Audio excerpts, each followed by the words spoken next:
The following podcast is a W2M Network original production. Visit W2Mnet.com for all of our other great podcasts, plus news, reviews, articles, and opinions from the worlds of wrestling, video games, football, and entertainment. What time is it?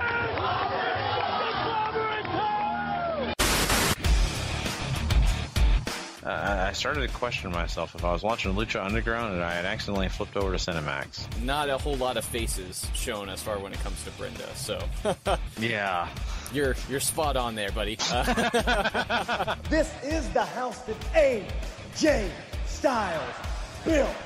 Like Nakamura, he's just such a great star. It doesn't matter what you do with him, people are going to cheer for him. Did you feel the gloriousness? Did you feel it? Bobby Roode did his job. This is insane how great they are. Well, I think the authors of pain are young prodigies. That's how good we are. Representing Bullet Club. This is what we do. Super Kid Pate! Bam! Excuse me, Mike. Are you okay that that's the way you won your debut match on Smackdown Live against Sami Zayn? Am I okay? Am I okay with how I beat Sami Zayn, the man who disrespected me, but more importantly, has disrespected my wife over and over and over? Of course we're excited about how we won the match. Sami got exactly what he deserved. And that's to learn a lesson. A lesson about the power of love.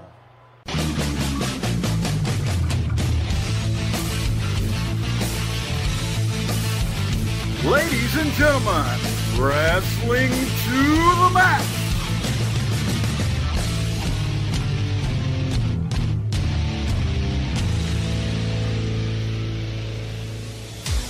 And your hosts, Gary Vaughan, Sean Garmer, and Paul Leazar.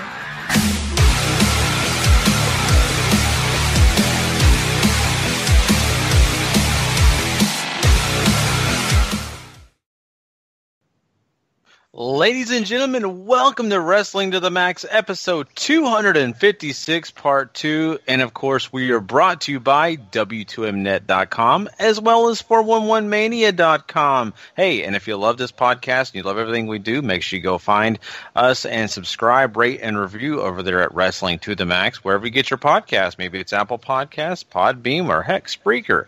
Also, don't forget, we also have the W2M Network available for you guys who love everything over there at the W2Mnet.com family. That's right. Every podcast that we have on that site gets pumped through there. And of course, it's lots of greatness because it's entertainment, it's sports, it's wrestling, it's everything that you want, including video games too. Don't forget about that. So go track that down. Also, I just want to let you guys know, don't forget YouTube. It's special. It's great. It's also another place that you can find us. So man, we are available pretty much everywhere you want. And that's what's great about this. And I'm loving every minute of it. Of course, I am your host, Gary Vaughan. Along with me is Mr. Paul Leazar. Heyo.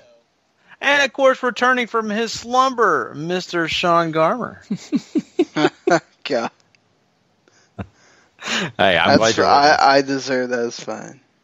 No, it's okay. We actually, we talked about you on Monday, but it was honest with everybody. You guys talked about me so much I was blushing while I was working. Oh, that's good. No, seriously, you do so much. I really need to learn to watch stuff while I'm sitting in my chair and not laying in my bed. That would probably help. I can't say anything. I am getting older, and literally, if I'm comfortable, I'm going to fall asleep sometimes. Me and my wife will sit and watch Walking Dead or whatever the shows we watch together, and literally, if I'm sitting on the couch, it's guaranteed, if it's late, I'm going to fall asleep. So I've got to sit in my own somewhere. I can't sit comfortable because it's just weird. So that's what happens when you get old.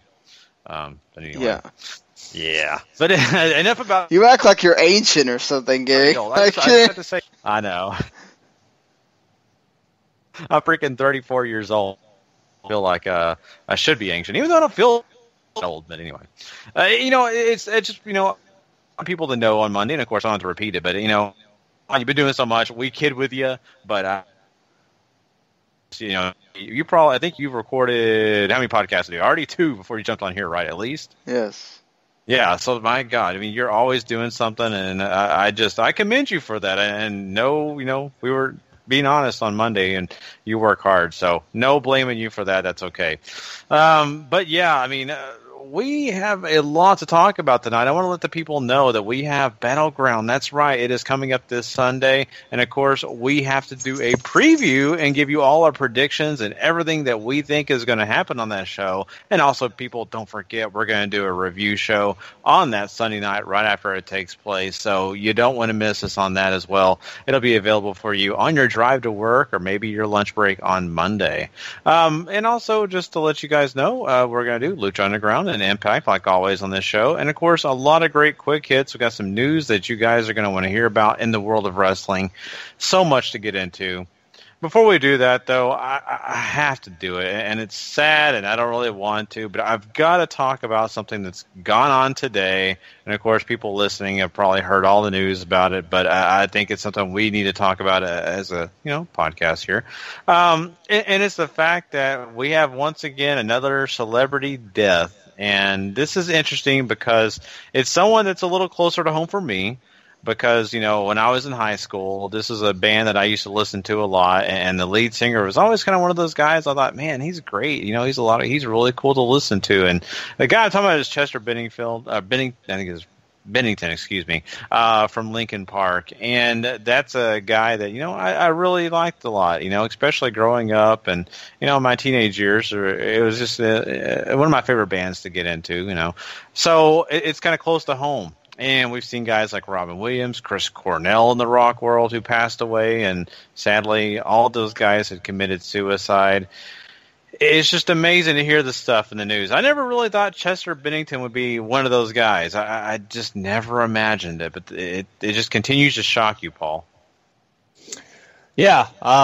If this was maybe me back when I was 13 or 14 when I was super into Linkin Park, this might have been a whole lot worse. But, it's still sad. Depression is very, very serious. And obviously, watching people come out of the woodwork on Twitter or everywhere come out with the suicide hotline numbers and all that, just, they're there for a reason, guys. And it's not the easy way out. It's really sad that this happened, but I haven't been into Linkin Park for a long time. It's still a tragedy. Those guys are tremendously talented. Mm-hmm. Yeah, I haven't listened to their... I meant to just because I was also a big fan of Linkin Park. I think they're one of the few bands I've ever seen live. I'm not a big going to concerts person, but back then they were one of the bigger bands to see in the 2000s, 2010s, that kind of thing. And probably the last thing I really got into was one of their songs they did for they did a bunch of, for I don't know how many Transformers movies they were the theme song. But he's still one of my favorite, the way he sings. I like that style, the way he contrasts with, I can't remember the name of I think it's Mike. And just, it sucks. I think they even did, they were a theme song probably for some WWE pay-per-views at some point. So, there's sort of a wrestling connection, but it just sucks. It's something that I'm sure affects a lot of people that are of our generation. As many people that I saw were doing the hotline thing. There's also a ton of people that were doing the terrible, he committed suicide, don't feel bad for him. Don't feel bad if people ever commit suicide. It's what everybody has their own issues of why things happen and why they're going through stuff. It's crazy to think, people that have it. That are, celebrities or just, you go, man, why would they want to do that? They've got so much going for them. But sometimes when you have so much, you feel empty inside or whatever. And we don't know what was going on with him, but I feel bad for his family and for, all his bandmates and everything. Don't know if it means the end of that band or whatnot, but just really, really sad to hear. I can't think of hearing a Linkin Park song the same anymore. I know. And they've been playing them all day long. And, Here's the thing about this whole situation. The guy left 6 kids, I think they said, behind, 41 years old. Wow. He's been married twice, and he has left behind a lot of people who really are going to miss him, who are deeply saddened. And if only he knew that, right? I mean, he probably really never felt that, and it's because of probably a multitude of reasons. Being a celebrity is not easy. I know a lot of people think that, just like they think that wrestlers have it made, right? Oh, they only work 3 or 4 nights, and they really just wrestle one match, but really it's not like that. And celebrities the same. Those guys and gals, they travel all over the place. They're really not always at their mansion. A lot of times they're out on the road in a hotel room somewhere. It's not about the glitz and glamour every second of the day, unless you're lucky enough to be like a mega superstar like Oprah Winfrey, Beyonce, and Jay-Z. They probably get a little more downtime than everybody else. But most every other celebrity, especially rock stars these days, they don't make money like they did back in the 70s and the 80s and even earlier than that, in the 60s and 50s, where people were buying every album. Now, in this modern age, they have to work for that cash because people aren't really buying the albums anymore as much as they were before, because there's, of course, pirating like crazy online. So those people are depending on the concert money, which means more time away from their families. Well, and I don't know the if artists don't get that much money from those sales. Not just the concert money, but just, I think people, it's not like the movies and the other, the TV and all that stuff. The artists really get screwed over by the record companies, and I think a lot of people don't realize that. Yes, they make a lot of money. They make more money than you and I are ever going to dream of, but they don't make as much money as some of the other big stars of other entertainment platforms. Heck, there's probably WWE guys that might make more money than some of these, artists or whatever. Very true. I mean, there's a lot to it. So we don't know what happened with Chester. We don't know what happened with some of the other names I mentioned, or of course Chris Cornell, which with those two guys are really close friends apparently, and so that may be another reason. It's kind of funny. And to bring up a wrestling name, Chris Benoit, and that tragedy. We all heard that the death of Eddie was a huge part of what they think that Chris kind of went through in his depression, and why he actually possibly went a little bit nuts, if I can say it that way, and did what he did. It wasn't right. Didn't mean it was something that is an excuse, but it did factor in, I think, to some of the things that caused him to kind of do what he did. So I'm sure Chester and people in his situation dealt with things. But I just had to mention this. I mean, it was a big news story today. I thought about to myself, to be honest with you, I was never really depressed, even though sometimes when I was a teenager, I thought I was depressed at times, but that's what teenagers go through. And I thought, man, that guy used to sing songs that made me feel better. Like, I remember listening to those first 2 albums that Linkin Park came out with, and like, man, I can tell you, I could probably sit here and listen to him right now and say, yep, that song made me feel so much better about, my situation. I feel like this guy is going through the same things I go through. And now to hear that this happened to him later in life, and I've kind of lost connection like you guys to Linkin Park. Really, I'm not into that much anymore. I'm gotten older, listen to a lot more Christopher Cross and stuff like that. But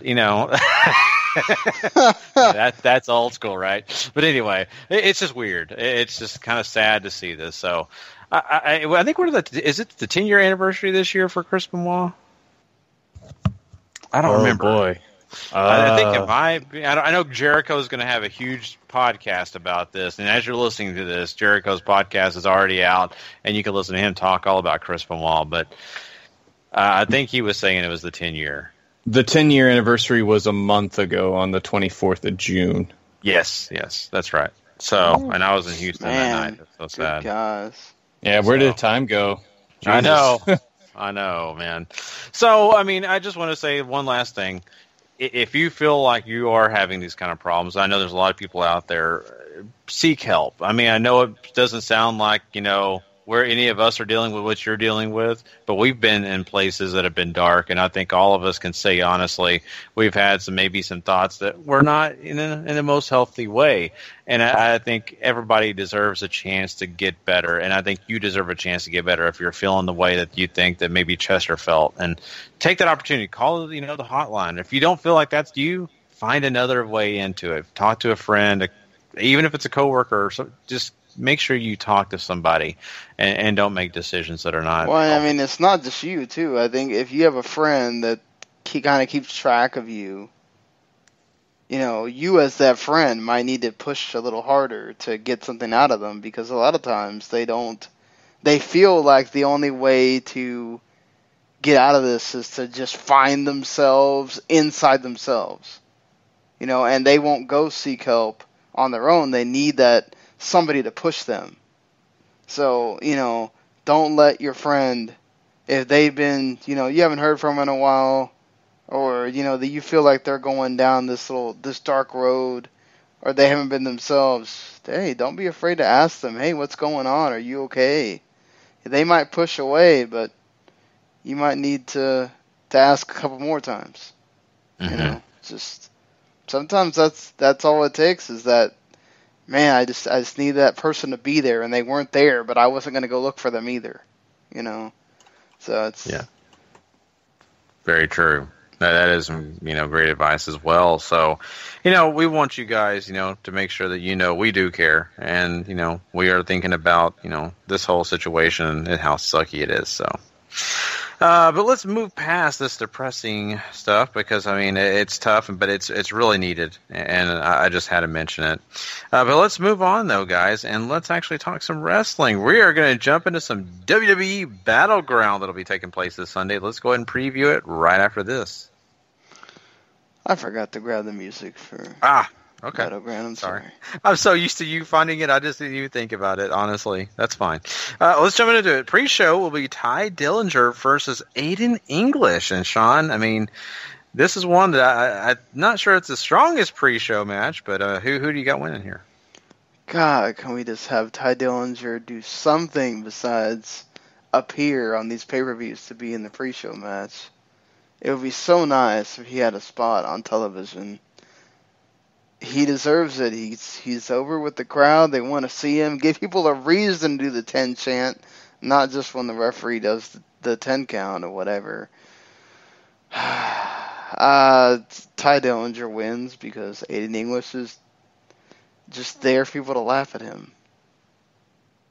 I think WWE is attempting to answer the question of how many times can you have one guy squash another guy before people don't give a shit anymore. And I think they're coming up close on that number, honestly. But Ty wins here for sure. It would be interesting to see Aiden English win, just to get that, one comeuppance. But I don't know, really, does it do anybody any good for Aiden English to win? I don't know that it helps him anymore to beat Ty Dillinger. Especially since Ty Dillinger has not exactly been, the most established, been on TV very much. So, yeah, I think I agree with you guys. Ty Dillinger is probably going to end up winning this match. Moving into the main part of this show, let's talk about Sami Zayn facing off against Mike Kanellis. And this was, an interesting feud here. I kind of enjoyed the entertainment leading up to this whole thing. It's been kind of a fun little part of SmackDown. Who do you got here, Paul? I've honestly been a little bit interested in this, mostly just because of how Sami Zayn sort of acts and reacts to things. I've been onto this thing, just watching his mannerisms since he's taken that beating from Baron Corbin where he had his head smashed in, essentially, and he's not been the same person. And I find that very interesting throughout this. Mike Kanellis doesn't really do it a lot for me, honestly, and maybe since the Kingdom, whenever we're, back in Ring of Honor. So, if anything, I think this act with Maria that he has right now has legs to it. For that reason, I think he's going to win, that and just because he's so new. But I think Sami needs a win, and I honestly wouldn't be surprised if he does win here. But he's the one that interests me the most in this feud, not the other side of the equation. See what you did there. Maria does certainly have legs. Oh, man.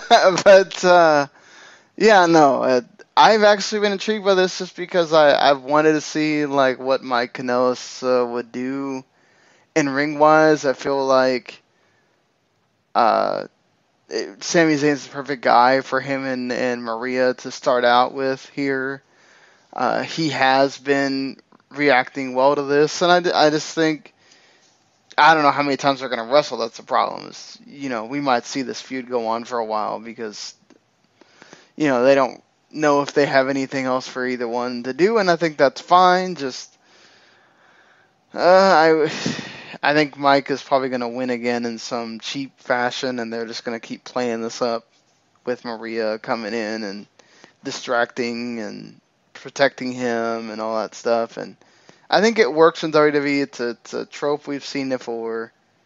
It works for these guys. I don't know about the whole power of love, if that's really getting somewhere, but I'm fine with this. Yeah, I mean, we really don't know how that gimmick is really going to round out. It's still in its infancy, and I think it's interesting, but I don't know how much you can push it, and I don't know how far it's going to go. But I think in this instance, we got a match here between two guys. Honestly, I think both need a win. Sami Zayn desperately does need something to happen in the right way for him. But I don't know that it, completely destroys Sami Zayn losing to Mike Kanellis, especially since he is the newer guy. So I do see Mike Kanellis coming out with a win, even if it is by shenanigans or whatever. I just wish, when he does his, thing and wins this match, he would start singing The Power of Love. I think that'd make me happy. I love that song. That's a great song. I fully support this idea, by the way. Yeah. So, hey, and Mike, if you do it, you got to give me props for thinking of it. So you're going a little too far there. Oh, come on! I need some love from someone. Anyway, jeez, the real truth comes out now. My wife's been sick. Come on. But anyway, let's talk about the next match on this: Shinsuke Nakamura versus Baron Corbin. And this is one that I think, once again, could go either way. But I really look at this as something that could go a little further. I wonder, in a way, if, maybe Corbin goes over here. And I think I'm going to give Baron Corbin the nod myself, Sean. We can all dream, right? I think this is... Baron Corbin's going to have another strong showing. We've seen him kind of have a little bit of him and Nakamura have had some stiff blows here, so maybe they're gonna try to go for the little bit of the spectacular, but Baron just loses in a hard effort, or maybe Baron kind of weasels out again. Who knows? But I don't see Nakamura losing here. I don't see Nakamura losing for a long time, and Baron has the case. And it's not like briefcase holders have a great history of winning matches even after they do obtain the case. So SmackDown, I think, is about building Shinsuke. They're building up to whatever they're going to do with AJ at some point between those two. They keep hinting at it. It's going to come. You just don't know when. So until then, I think Shinsuke just keeps on winning until you feel like he's at that same level that AJ is. Yeah, fair enough. Okay.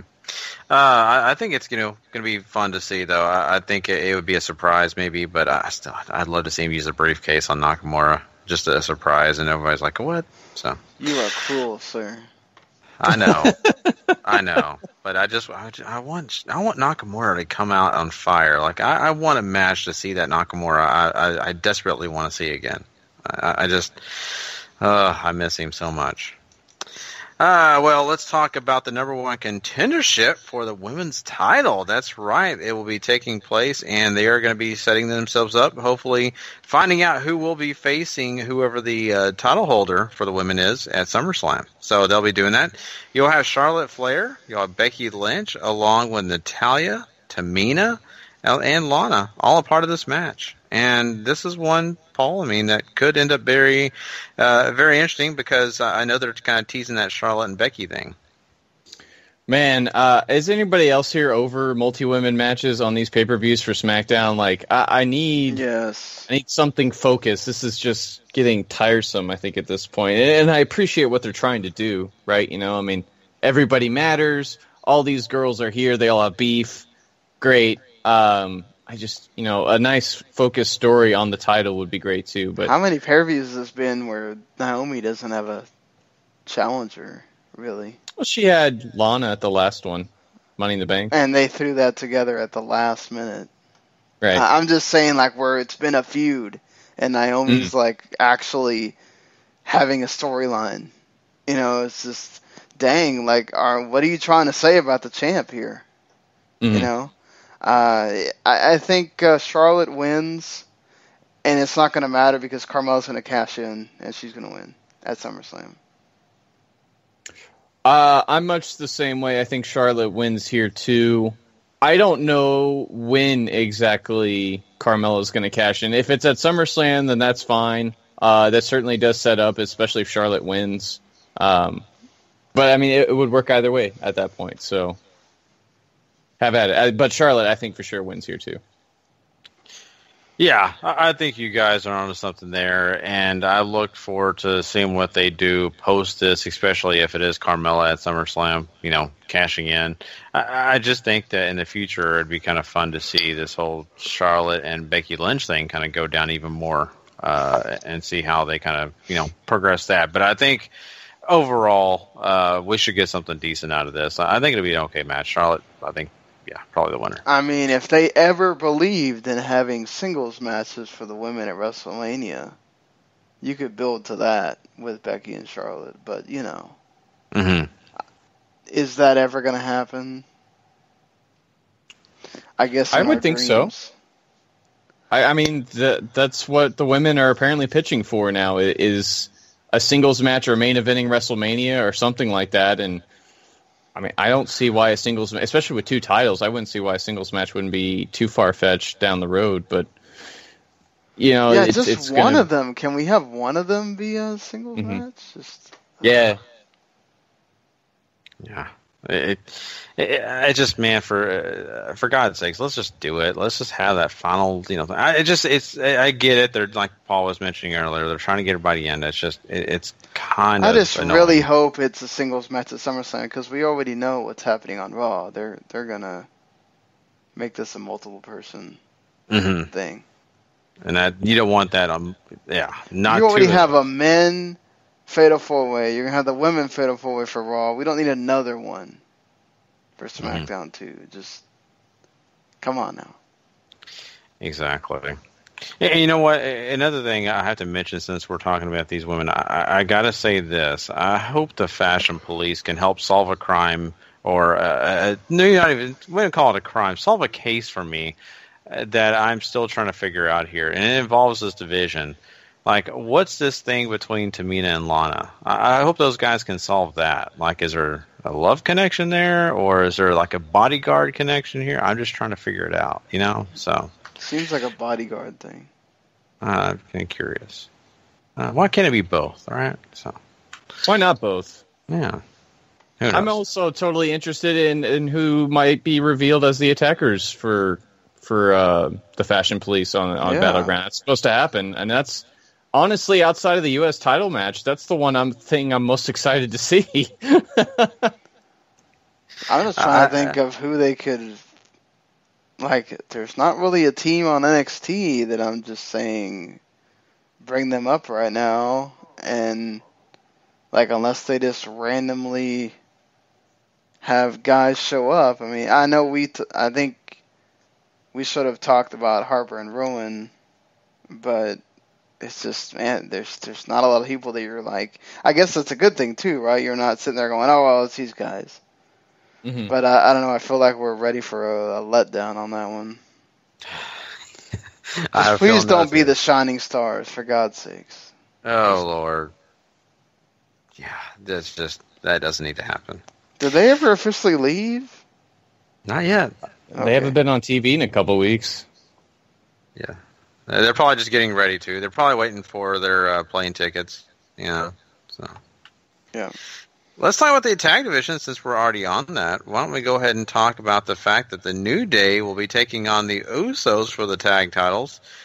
I mean, this could be interesting. I mean, I don't know. I have a feeling in a way that this is going to continue between the New Day and the Usos, only because you guys just talked about it, that the division's really weak. There's not enough people involved, so this probably needs to be stretched out a little longer. I got the Usos winning. How about you, Paul? I too have the Usos winning. I feel like we're probably going to get a bit of a callback to their last match. and then either the New Day will catch him, and that leads to like a draw or something, or the New Day takes, the Usos end up taking advantage, swing things their way, and get the victory. But I feel like this is going to SummerSlam. I have no problem with that. It's been really entertaining so far, and I think at this point, especially if this goes really well, that they deserve the stipulation for sure.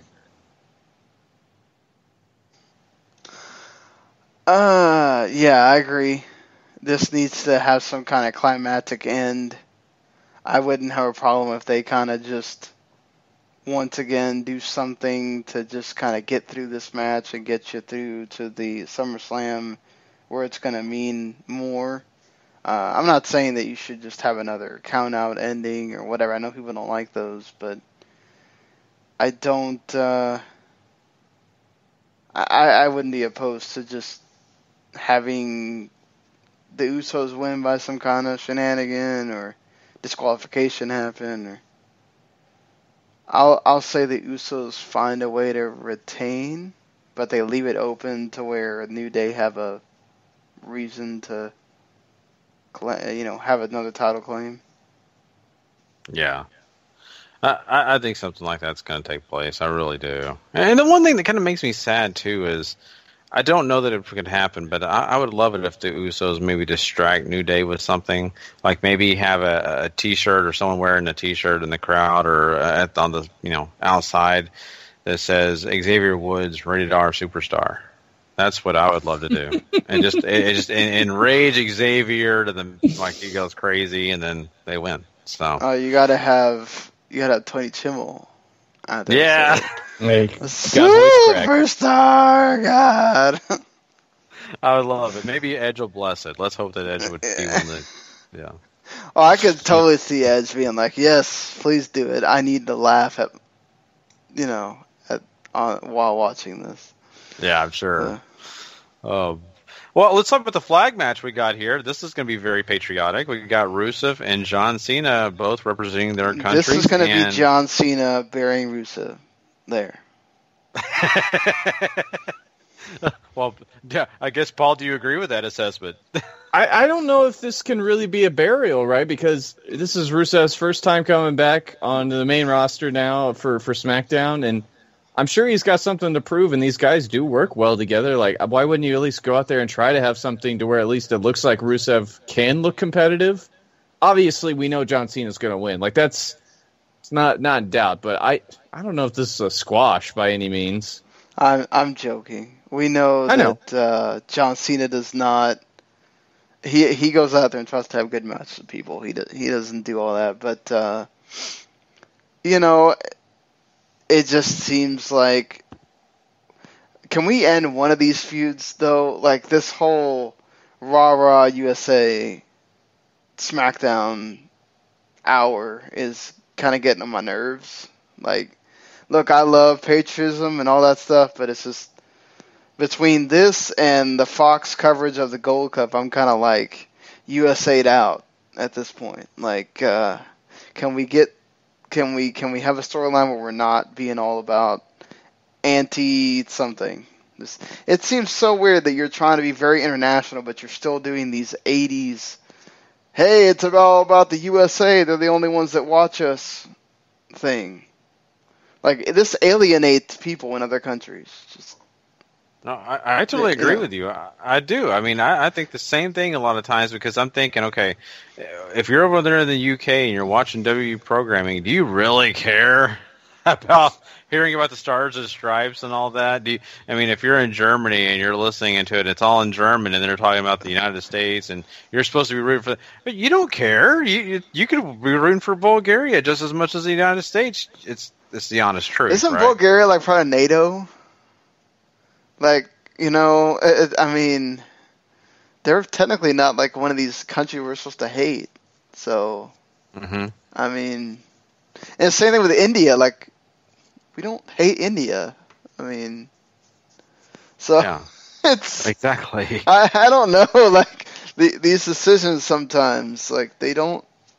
Does anybody like screen Vince on anything? Like, hold on, this is India, not like Saudi Arabia or Iraq or Russia. At least before, when he was being the Russian Bulgarian or whatever, it kind of worked, but now it kind of doesn't. Yeah. Once again, I mean, like you said, it's old school thinking, and maybe Vince, thinking, oh, this is still great. It worked great in 80 something. It'll still work today, and that. I don't know. I'm not thrilled about it. I would love, if you're going to do this kind of stuff, throw some funny stuff in there. That's why I loved Hacksaw Jim Duggan, because you could at least kind of have a giggle with him doing the American stuff, and what I would love to see too, because he was legit drunk half the time. Yeah, I know, right? He's awesome still. But I would love to see a lot of different flags represented, and and it'd be up to John Cena and Rusev to go pick out the right flag. And what if they were accidentally and they accidentally grab the Brazilian flag and say, oh crap, and kick it, and then go get the other one, and just joking.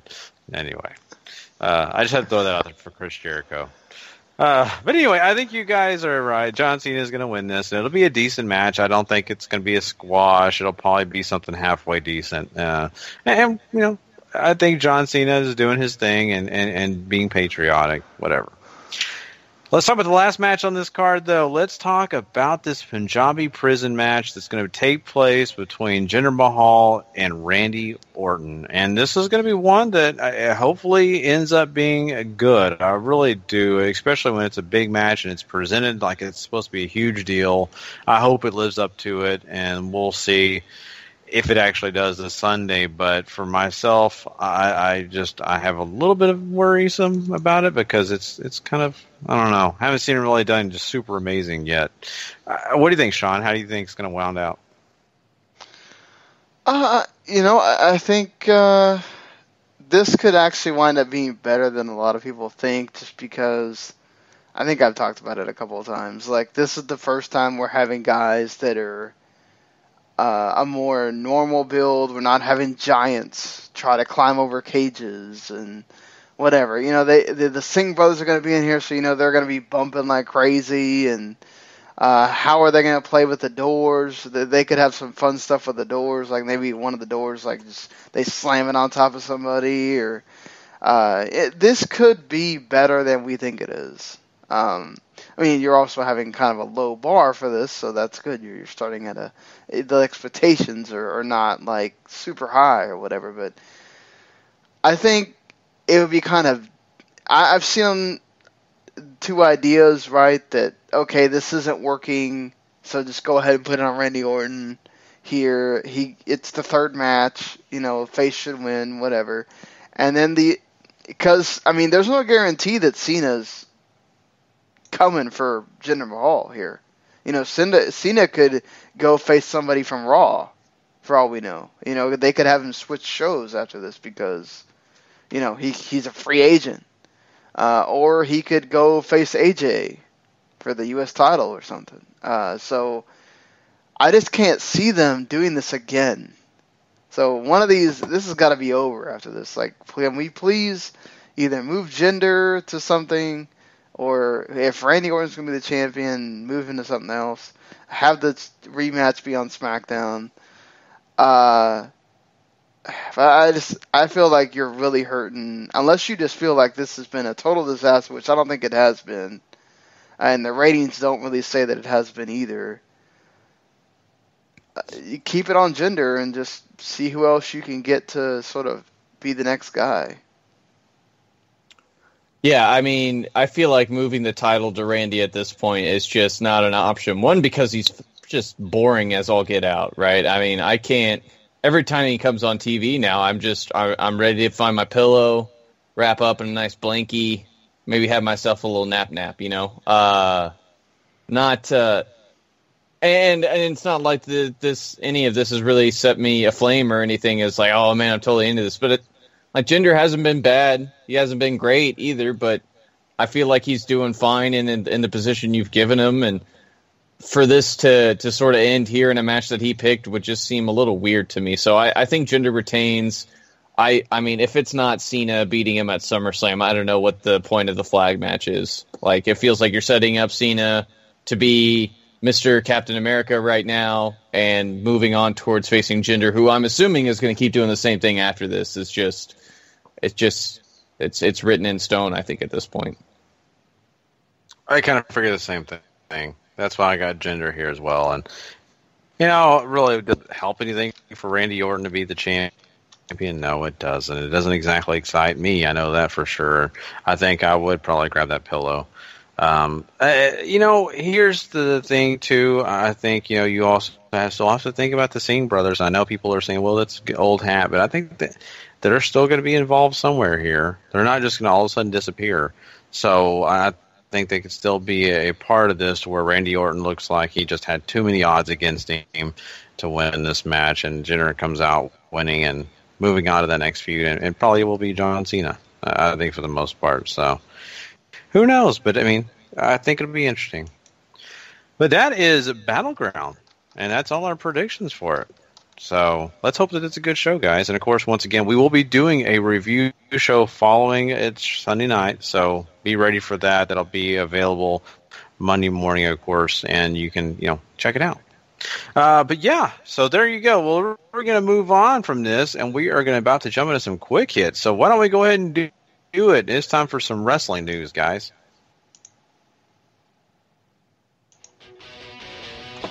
It's time for wrestling news. Quick hits.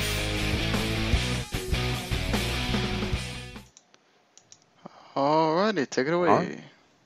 Let's do this. Let's talk about something that's kind of not on our list. I wanted to start out with this because I know I really wanted to talk about it Monday, and since Sean wasn't able to be on the show with us, I kind of wanted to save this and kind of get all of our thoughts on this. And it was some news that was a little bit of speculation, a little rumors, but I think there's a little bit of truth to it.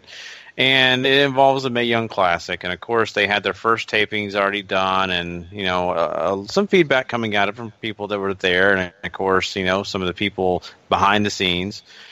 We're getting word that some of the WWE officials, and I think maybe some more of the older officials that have been around WWE for quite a while, were saying that they were not exactly happy with everything coming out of the Mae Young Classic. And it really didn't have anything to do with the matches per se. It really honestly had to do with the look of the women.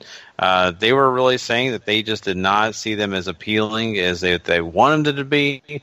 And they kind of felt like, you know, there just was no one coming out of this whole competition as being someone that, you know, is considered hot.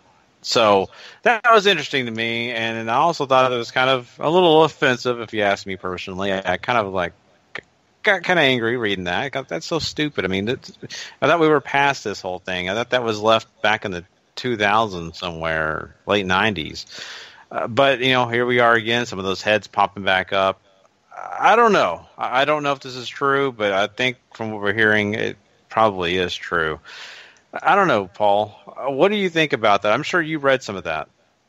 I did read this. This is just like super offensive to me. That's why I didn't really want to talk, because it's people not understanding, I think, where the higher ups in WWE are trying to take women's wrestling. I guess really just mostly looking at Stephanie and Triple H is they want it to be a big part of the show. To do that, you need women who can wrestle, and to say that they're not, you know, I hate to say it, the preconceived notion of being attractive, right? Like what fits the typical, you know, it's typical molds of beauty. The blonde bombshell look. Right, and the bikini bodies and all that. Like, there's a lot of different looks out there that people are into. Like, and it seems like if you're trying to cater to as many people as possible, then being diverse and having different looks for people really just helps your product in the end. And not to mention, that's what everybody's into right now. Like, why would you even think about saying anything like this? It just boggles my mind. And I mean, if you look at that, the roster that I mean, Gary and I went over all of them. I think it was last Monday. Like that, this is just stacked. If you're at all into women's wrestling, and that's not. I mean, obviously, there's the NXT Performance Center folks in there too, but. Like, a lot of them are indie stars, and a lot of them are great wrestlers, and a lot of them are actually very pretty. They're not the WWE standard of pretty, but that shouldn't matter. Like, if they're attractive, great. If they're not, then, you know, base them on their merits, not attractiveness. Yeah, you know, we got to remember, too, that a lot of these what was said kind of things are not supposed to be getting out to us. It's supposed to be said in confidence. And this is why I feel like this is a Vince McMahon and Kevin Dunn themselves saying this. And then also their people that have kind of been with him for a long time also saying this and are not adapting because I can't imagine anybody that's in NXT doing NXT stuff right now is saying that, because look at all the people look at the women that you have that are sort of doing stuff on NXT right now, right? I think, Peyton Royce, Billie Kay sort of fit that mold a little bit, but you have the women that stand out, right, for their own unique reasons. The Nikki Cross, the Ruby Riott, the Asuka. Not everybody is going to think they're hot, but there's going to be people that think they do. If you like the punk rock look, you got that person. If you got the crazy woman, you got that person. You got, you love your Asians, you got Asuka. So it's like, I'm not saying that Triple H is looking at it like that at all. I'm just saying if we're talking about it in this notion, which I hate that we are, it's just, and this is the thing though, right? It's again Vince's whole mantra, this whole feeling of, I don't think it matters how much things change. Once you get to a certain point in life, this is who you are. This is how things are for you. You're not going to adapt everything. He's just letting other people kind of take some of the reins away, is what he says. It's the Chris Jones with Jerry Jones, right? Why Chris has to control more things for Jerry, because you left it up to Jerry, we'd still be doing stuff the Cowboys did in the 90s, right? So, and I'm sorry, this is a sports term which a lot of people may not understand, but like, it's dumb. It's terrible that we're having to talk about this still. It's very offensive. I hope that, and the thing is, there's still a lot of casual fans that may see the women this way. That like, if they're not appealing to me in, a physical way, I'm not even going to care what they do in the ring or whatever. And let's be honest, they got really lucky with, some of the women. I mean, maybe some of the women that are there now, a lot of the women that are there now, they might fit that mold for Vince. But there are obviously women like Nia Jax and Tamina, and I think Charlotte to an extent, and there's many others that, like, maybe they don't fit that mold for everybody. And, like, you're still letting them be on TV, right? So I just think it's so dumb that this is even mentioned while you're at the Mae Young Classic, because you're there to watch. The people that are there, the fans that are there to watch them compete and be in this tournament. Not because, these hot chicks are here doing stuff. We're way past that now. Like, this is what, the women have to go through, right? I've said this a bunch of times. How many times you go on Twitter or Instagram or any social media, and the comments that are made for the women still are just atrocious. And it's just, if we can ever get past that point, it'd be so nice. Yeah. It really would be. I mean, and you would think that we'd be past this. And I think time is coming when we are getting past this. Now, I don't know how soon it'll be. It may not be in the next 10 years. I hope it is. But I'm just saying, I think eventually that mindset will be out of the door, and you'll have Triple H and Stephanie being in the forefront of this thing and making decisions that are not based on some of those old school perceived idealisms. You used the Stephen Jones and Jerry Jones reference a while ago, and I think those guys, kind of show in sports that, the old man and the young man actually getting a chance to take that card out of someone's hand. You got to listen to the young man, or it doesn't work. Exactly. And the young man sometimes can pull things out of your hand, old man, and you have to just be okay with it. And I think that's what Vince has got to do. And I think, later on, maybe in life, he'll have to do it. He'll just have to say, look, I'm too far up there in age to really be involved as much as I was. And if that does happen, Triple H will get a chance to do this, and you won't have this stuff. But once again, this is rumors, and we're maybe blowing this up more than it has to be. We gotta understand that this is also one man or two men or whoever's opinion. Obviously, their opinion matters much more than other people's opinion, but this is two people's opinion, three people's opinion of what they feel the women should look like, right? And they're saying none of these women fit that mold for them of what they think a diva, because this is still thinking about them as divas, should look like. And so, because we gotta say, like, he's letting them do this tournament, right? So he's listening in one way, but for him, he can't get it out of his head that the way that the women were in the Attitude Era, for him, is probably the way that he still feels the women need to look and the women need to act and whatever. So, you can't teach an old dog new tricks. It's just that works for guys like that.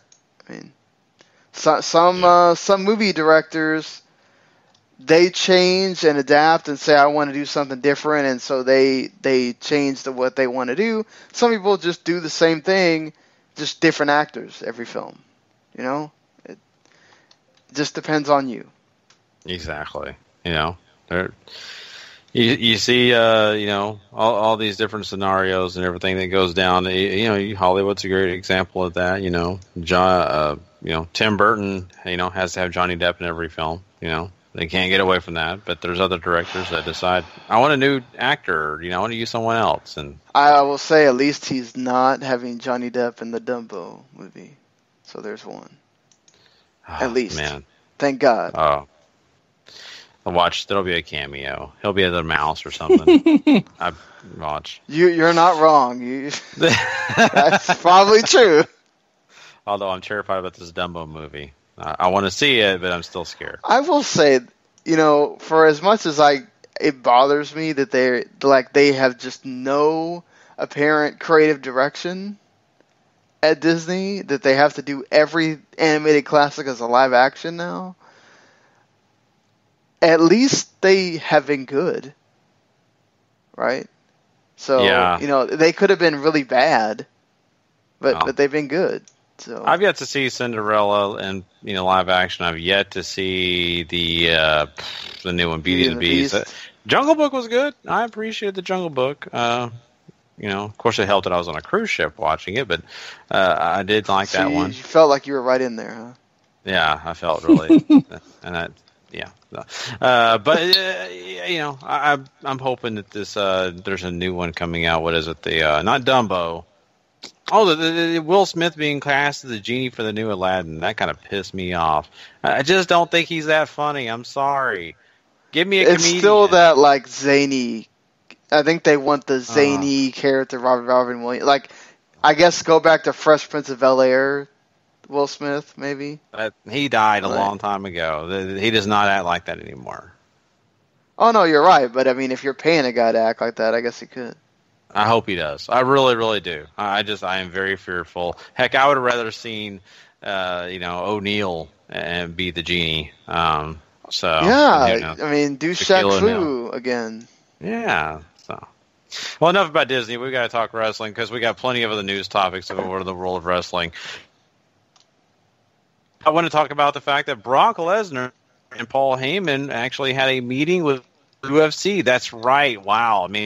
Apparently, he's already got the bug to get back into the octagon, and the guy that of course, sometimes he gets, sometimes he wants to go do something else, and this is kind of his goal. He flip flops between wrestling and MMA, and this is kind of exploded, and it's been kind of a big deal. Now we all do know that Brock is still suspended, and he have a suspension once he gets back involved and signs a contract with UFC. That of course. Also in coordinates with USDA, I'll be drug testing Brock and all that good stuff. So much is into this. I do know that, Brock Lesnar is also signed on to be with WWE until WrestleMania 34. I don't know. I mean, this is an interesting situation, Sean. I mean, I think Brock Lesnar is a big name for WWE, but now they're kind of left in the limbo because now they got to figure out the Universal title picture. Well, I think anybody other than him being serious about retiring because he was upset about the suspension, had he not been suspended, he would have been fighting still while doing WWE. The whole suspension allowed him to go back to focusing on WWE, and I think for him, he's looking at it and going, I'm 40. I'm starting to get to that age where I may not be able to do this anymore on both levels, especially UFC. Let's go ahead and try to see if I can get one more match and get a big payday. And if he gets suspended again or he loses or whatever, then, hey, he did it. He made big money, and it is what it is. I can't blame him for doing something. This is what Brock is, right?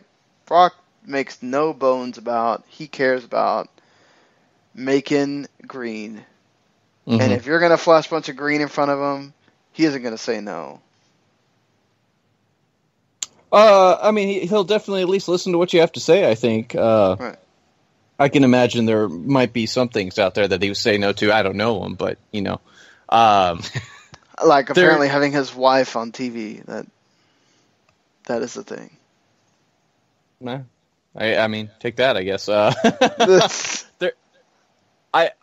I wouldn't be surprised. Apparently, they wanted him sooner for they're doing a show at Madison Square Garden. They want him to be on that. Even if he sits out the suspension, he wouldn't be able to fight in time. So they're looking at December for him, which would mean that he'd have to miss Survivor Series to train. And now there's this whole big to-do about whether he's going to drop the championship sooner rather than later with all this talk coming up. And it's whatever. Lesnar doesn't even know what he wants to do yet, apparently. It's not like this is the end of the world, like come next Monday on Raw, but this is definitely something they should probably sit down and talk about and figure out what he wants to do. And, if he does want to go fight again, then maybe you should look at fast-tracking, getting the championship off of him and onto somebody who's actually there every week, which maybe you should have done going into Great Balls of Fire. So, I don't know. Come on, Joe, win that title. Come on. Yeah. God, that'd be so awesome. I want Braun to have a bigger, I'd rather Braun win it in some singles match or something.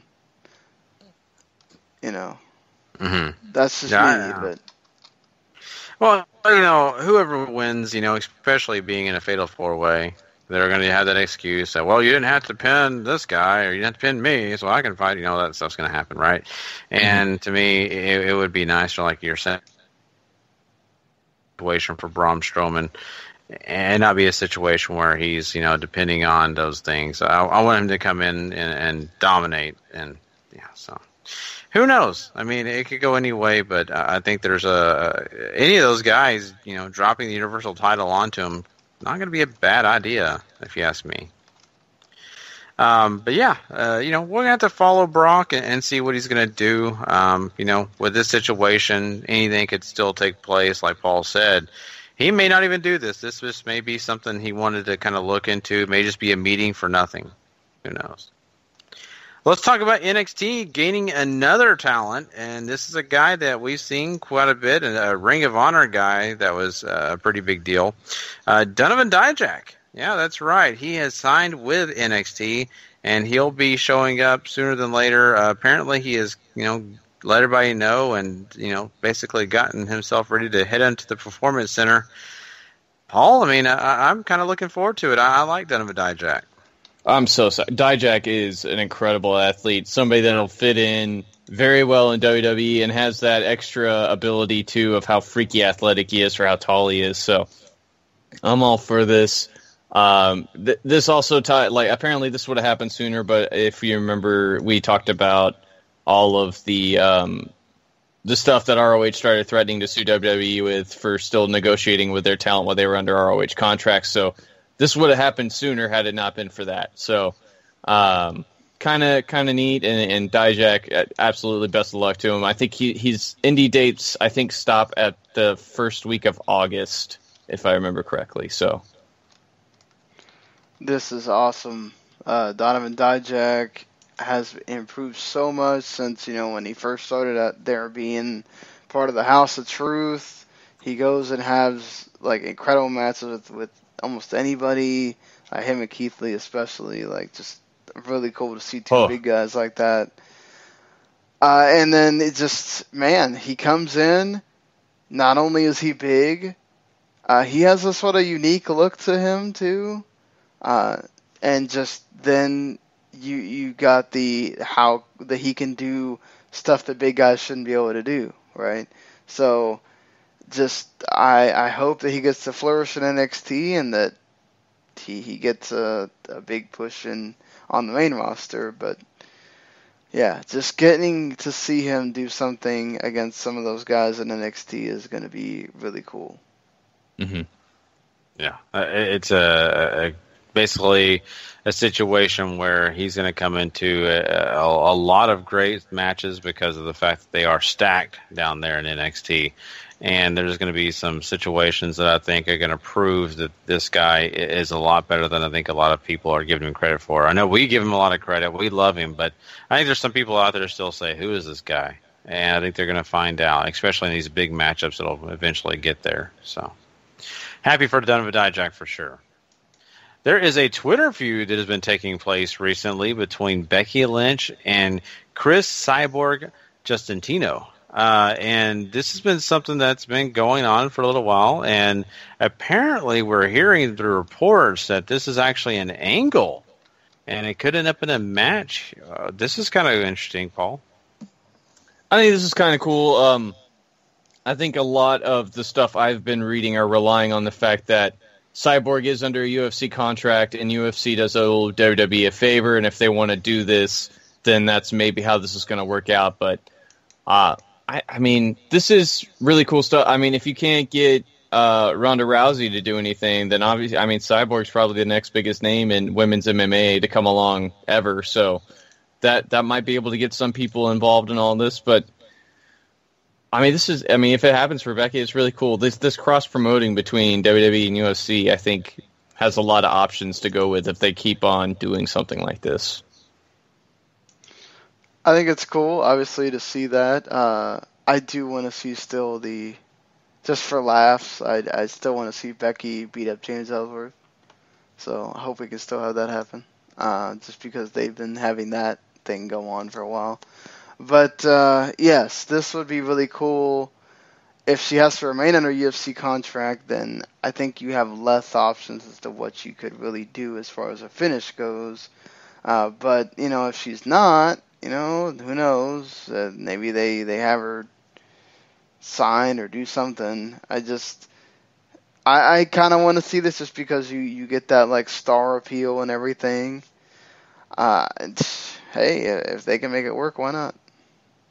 Yeah, anything with big publicity is always good, and WWE knows that, and they want to cash in when they can, and if it makes sense for both parties, they're going to do it. But then again, if there's some other little intricacies here, contract problems, or any of those other things, I also know that WWE is very gun shy. If it doesn't all line up the way they think it should, then there could be a problem with it. But I would love to see it. I think it would be a smart idea, and I kind of hope this is something in the works. So we'll continue to follow that and find out, how far we get. Let's talk about Shane McMahon. Now, Shane McMahon, he had a scary situation. He apparently was in a helicopter in New York and almost got into a bad situation, but ended up in a good one because he had a helicopter pilot that was pretty savvy, and they had some malfunctions going on with the helicopter. Helicopter pilot crash landed them into the waters off the beach of, is it Gilgo Beach? I don't know. Or is it Gilo? I don't know. Because I know there's a lot of different ways. Italian. I know that some of those are names like that. But anyway, he did survive, and he kind of no-sold it, right? We saw some of the reports following, and him doing interviews with some reporters about, the crash and all that happened, and he came out pretty okay. No injuries, nothing wrong with him, so good for that. Really happy for it. I mean, Sean, this is a scary thing. I mean, you could have saw Shane McMahon being another celebrity gone.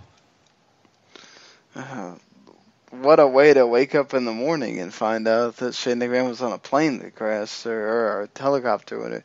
Just a kind of scary moment. Yeah, like you said, just that would have been such a weird thing to this is how it happened for him. I think the best part is him coming out and just it seeming like it's not such a big deal. He has made it a big deal more on Twitter than he did on. But I think he has his dad's mentality, right? You can't see him. People can't see me being weak.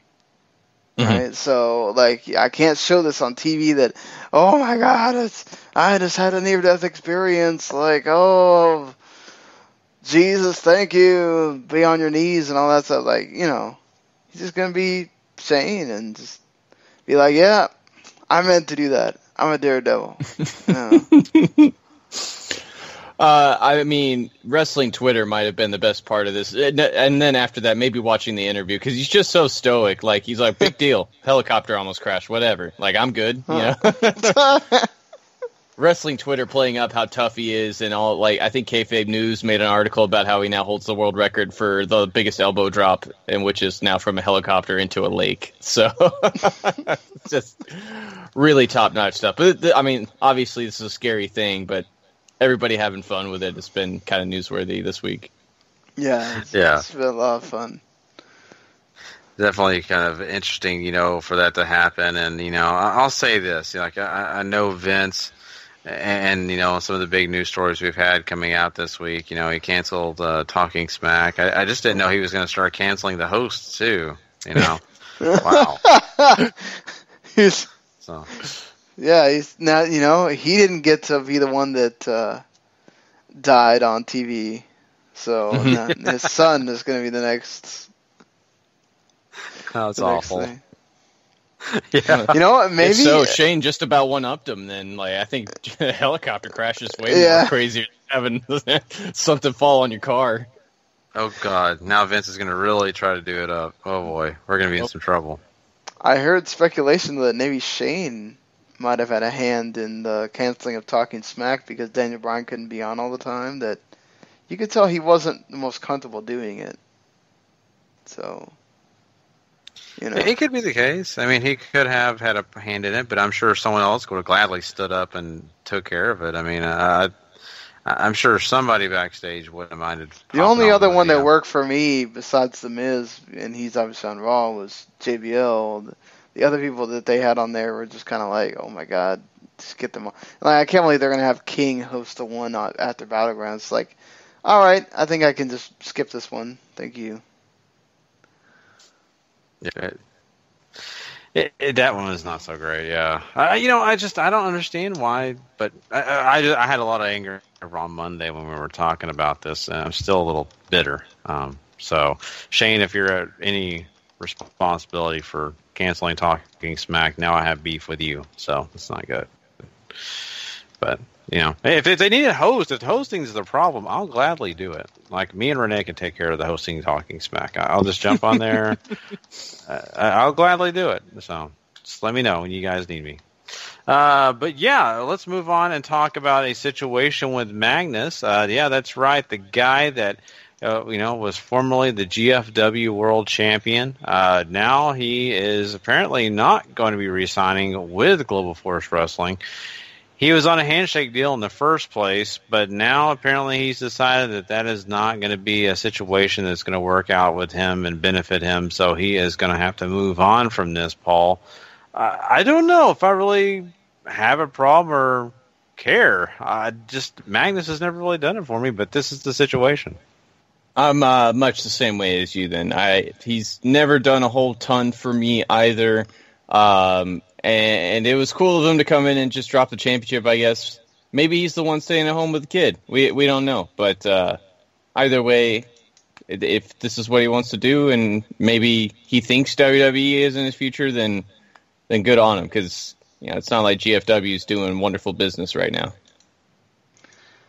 Yeah, I mean, I don't know that even for NXT if Triple H would want to sign him, but again, maybe Mickey can pull some strings and get him there. But I feel like she would have been able to do that before when he was just working the indies. Not, if they didn't want him before, why would they want him now? But you never know, right? Things change all the time. Just even then, even if he's just saying, all right, I'm going to do indie bookings and be the one that's there with the kid, it's not bad either. Mm-hmm.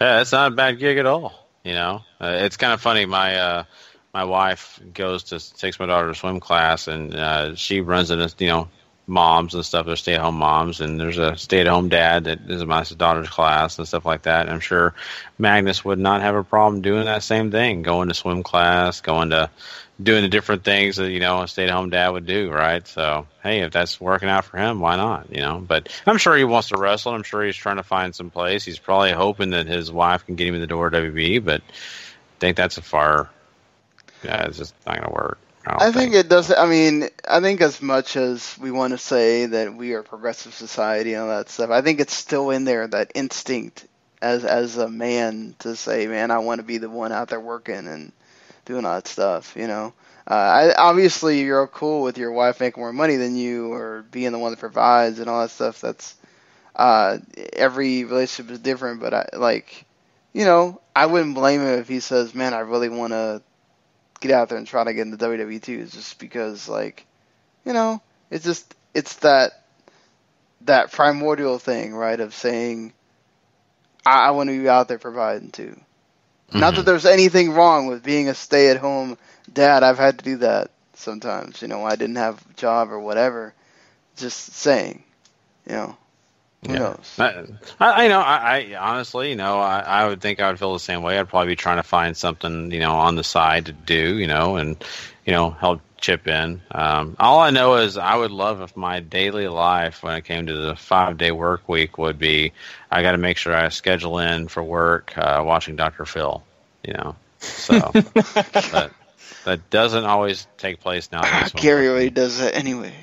I wish. I don't anymore. It's sad. I kind of get depressed about it sometimes, but I don't watch Dr. Phil like I would if I was at home. So God, I never agree. So every week, Dr. Phil. Yeah. Be like, man, hey, he's learning something, Yeah. So. Here and there, but yeah. What's interesting about this Magnus situation is that it could be to do with contracts. I mean, of doing it, and the way they're doing it could lose them some talent. They've got to give, each talent that works with GFW and has a contract through them, when they work independent shows, they have to give the promotion 10% of those independent earnings. Not only that, they don't get anything from the merchandise. So that's something else that's kind of sad, because, a lot of wrestlers on the indie circuits, including the WWE guys, merchandise is a big deal, and getting a cut of it is a big part of what they do, and it's also a big part of motivation to get yourself over. So it's very interesting. Do you guys, what do you think about this whole contract situation? I mean, doesn't it just sound like GFW is desperate for money? Like that's what I got out of all of this. Is like, look, I mean, it's great that the talent's here and they're doing all this great stuff for us, but we really need the cash, guys. So go out there, do some work and help us out, and maybe help yourself out like a little. Like, hey, that's not really what we're. Hey, you want to give us money, right? That's what we're here for. I just don't understand this company. It's like we're supposed to be so much better than when Dixie was there, and I feel like it's just the same thing. Like, it's just maybe the show is better as a promotion, as a wrestling product, but it's like all the same pitfalls that they had when Dixie was around. So it's still the same. And there's supposed to be these people that have money, the Anthem. Like, why are we still running this like a Why are we not acting like a corporation and freaking acting like we got some dough here? Like, what the hell? Yeah, I don't get it either. Or are they Sinclair and they just have only a certain amount of money that they want to dedicate to this thing? That could be the deal. I can't really say, but I think it definitely could be a part of this whole, situation and everything that is going with them and how they're handling talent's contracts. It bugs me because of the fact that you can obviously see that they're kind of stealing from their talent in a way, because they know that some of those guys are really going to get some, decent merchandise numbers, and they're just like, well, we get all of it, you get nothing, and you pay us. I hate that. So we'll see. We'll see if it affects some of the talent coming in and what's going to be there. Really quickly, I do want to mention, and we just got through talking about Talking Smack. GFW is going to have their own version of that. It's going to be called After Impact, and that'll be on their website, and it'll be their version of Talking Smack. So, I mean, maybe some will steal from WWE, but maybe not a bad idea. We enjoy Talking Smack. Maybe their version will be pretty good. I don't know, Sean. How do you feel about that? First of all, somebody needs to let people know that Impact goes from 8 to 10. Perhaps someone in their social media department needs to understand that. I don't know. Unless they're going to be running After Impact concurrent with the final hour of Impact, which kind of defeats the purpose of After Impact. So, and if they're somehow going to turn this into a 1-hour show, then the writing must be on the wall that things are not going that great, because why are you taking an hour away from your show when you have all this talent that you're signing? So I would imagine that's a typo, but I'm making jokes here. But I think this is a good idea if they can capture the essence of what Talking Smack was and get that to be able to teach these talents to improvise and talk about themselves, get their character over, get us to understand who you are, empathize or understand you more, then great. If this is just After Impact, like WWE Fallout thing, then no, it's not going to work. But I think smart on them for trying to capitalize on, knowing that the buzz is out there, Talking Smack got canceled. Let's put it out there that we're doing something like this and see if it goes anywhere. Yeah, I mean, it's trying to see if they can succeed off an idea that WWE is seemingly casting off and seeing if they can't capture an audience that way. I mean, props to him for trying it. It's just Jeremy Borash and Tyrus as host just does zero for me. Like, I don't care. Yeah. That is kind of the way it's looking. So, I mean, I just, wow. I mean, I want to see it do something, I guess, because, I mean, I think those kind of shows are fun and they're neat, but at the same time, I really worry about how corny it's going to be. I have a lot of fears about that, for sure. Well, let's also, really quickly here, we're talking GFW. Sean mentioned it. They did sign a lot of new talent, and they're going to be doing some interesting things here. One of the names that they will be having on their show pretty soon here will be Johnny Mundo. In August, he'll be joining their live tour, which is really interesting. And Paul, I want you to tell us about some of the other talents that they got here, but, what's the deal with Johnny Mundo and the Lucha Underground thing? I thought they weren't allowed to be signed with anyone else, or does he have a different kind of contract? So the interesting part is, I think if he walks out, first off, this is their live tour. It's not their TV stuff. This is all the house shows that they're going to be doing. So he can show up on those. That's fine. He just can't be on TV. And apparently there's a hitch there too, where if you're not using your Lucha Underground character, then you're okay. So this has led a lot of people to think that maybe Sami Callihan will show up maybe sometime, or at least the door's open, because they signed Dave and Jay Crist, Ohio's for Killers, the Crist brothers. They're big in Chicago area. They've worked a lot of PWG recently too. But these guys are phenomenal talents. Like that, they're high flyers, all that good stuff too. They'll fit right in, I think, with a lot of the tag teams that GFW has already. So that's really cool. And seeing as, Sami Callihan works as Sami Callihan, not Jeremiah Crane, he could technically appear on GFW TV. Yeah, I mean, good for GFW, right? Again, like, Jeff Jarrett is a smart man.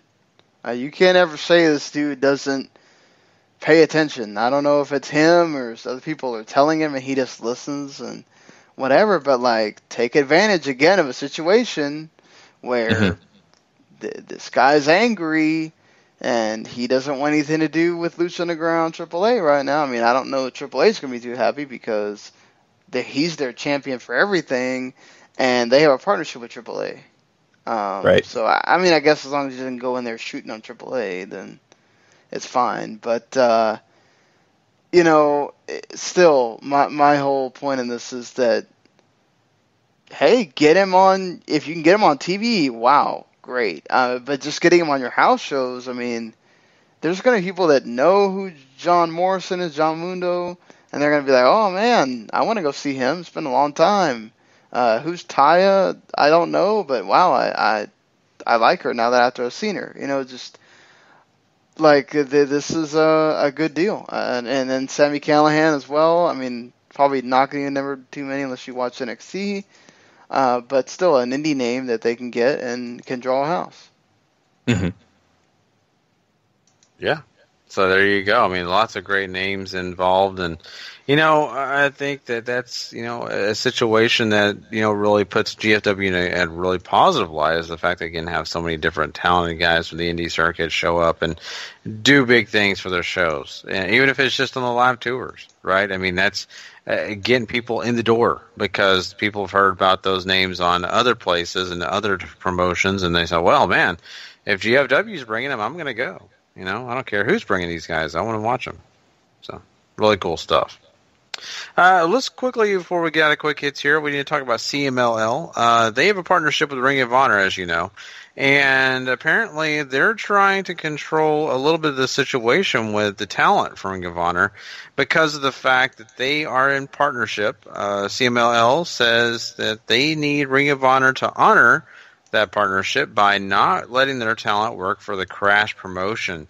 They kind of consider that a situation of territory, and so they do not want those guys over there and doing anything with Crash, which is a problem for talents. Talents, of course, like working for the Crash promotion, especially the foreigners, because they get paid more money. But not only that, I mean, they're really not getting bookings with CMLL. So it's basically taking money out of their pockets here, Paul.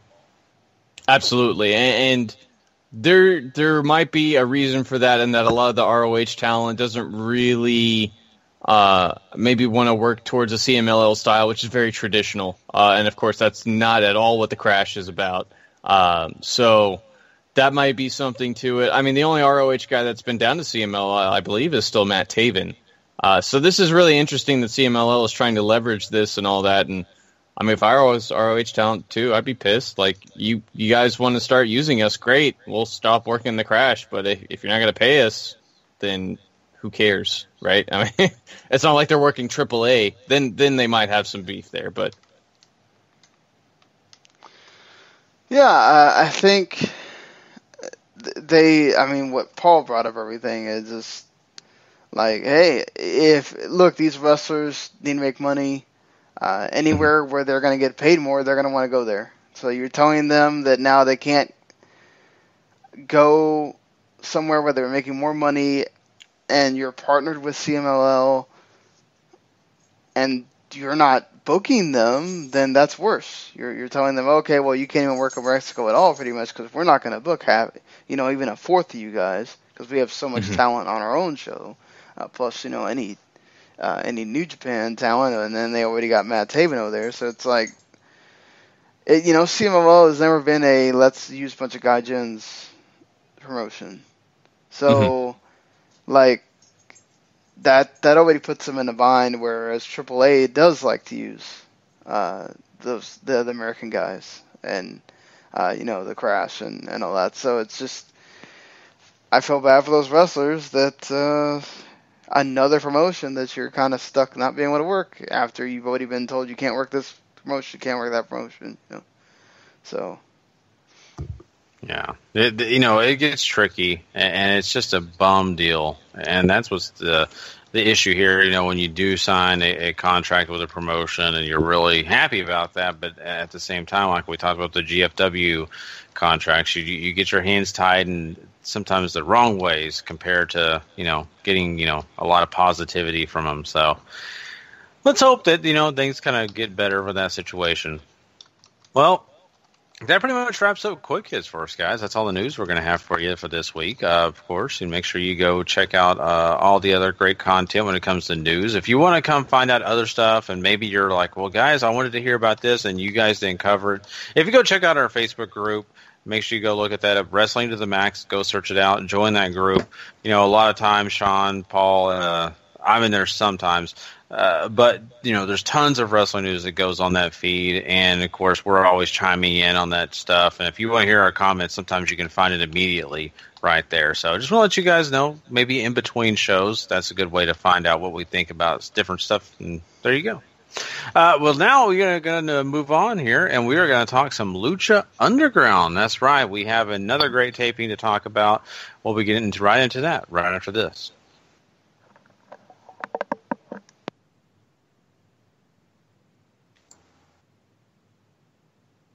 Oh, dang it. I forgot I don't have I need to get you to give me that next time. I keep forgetting. Oh, that's fine. Okay. All right. Take it away, Paul.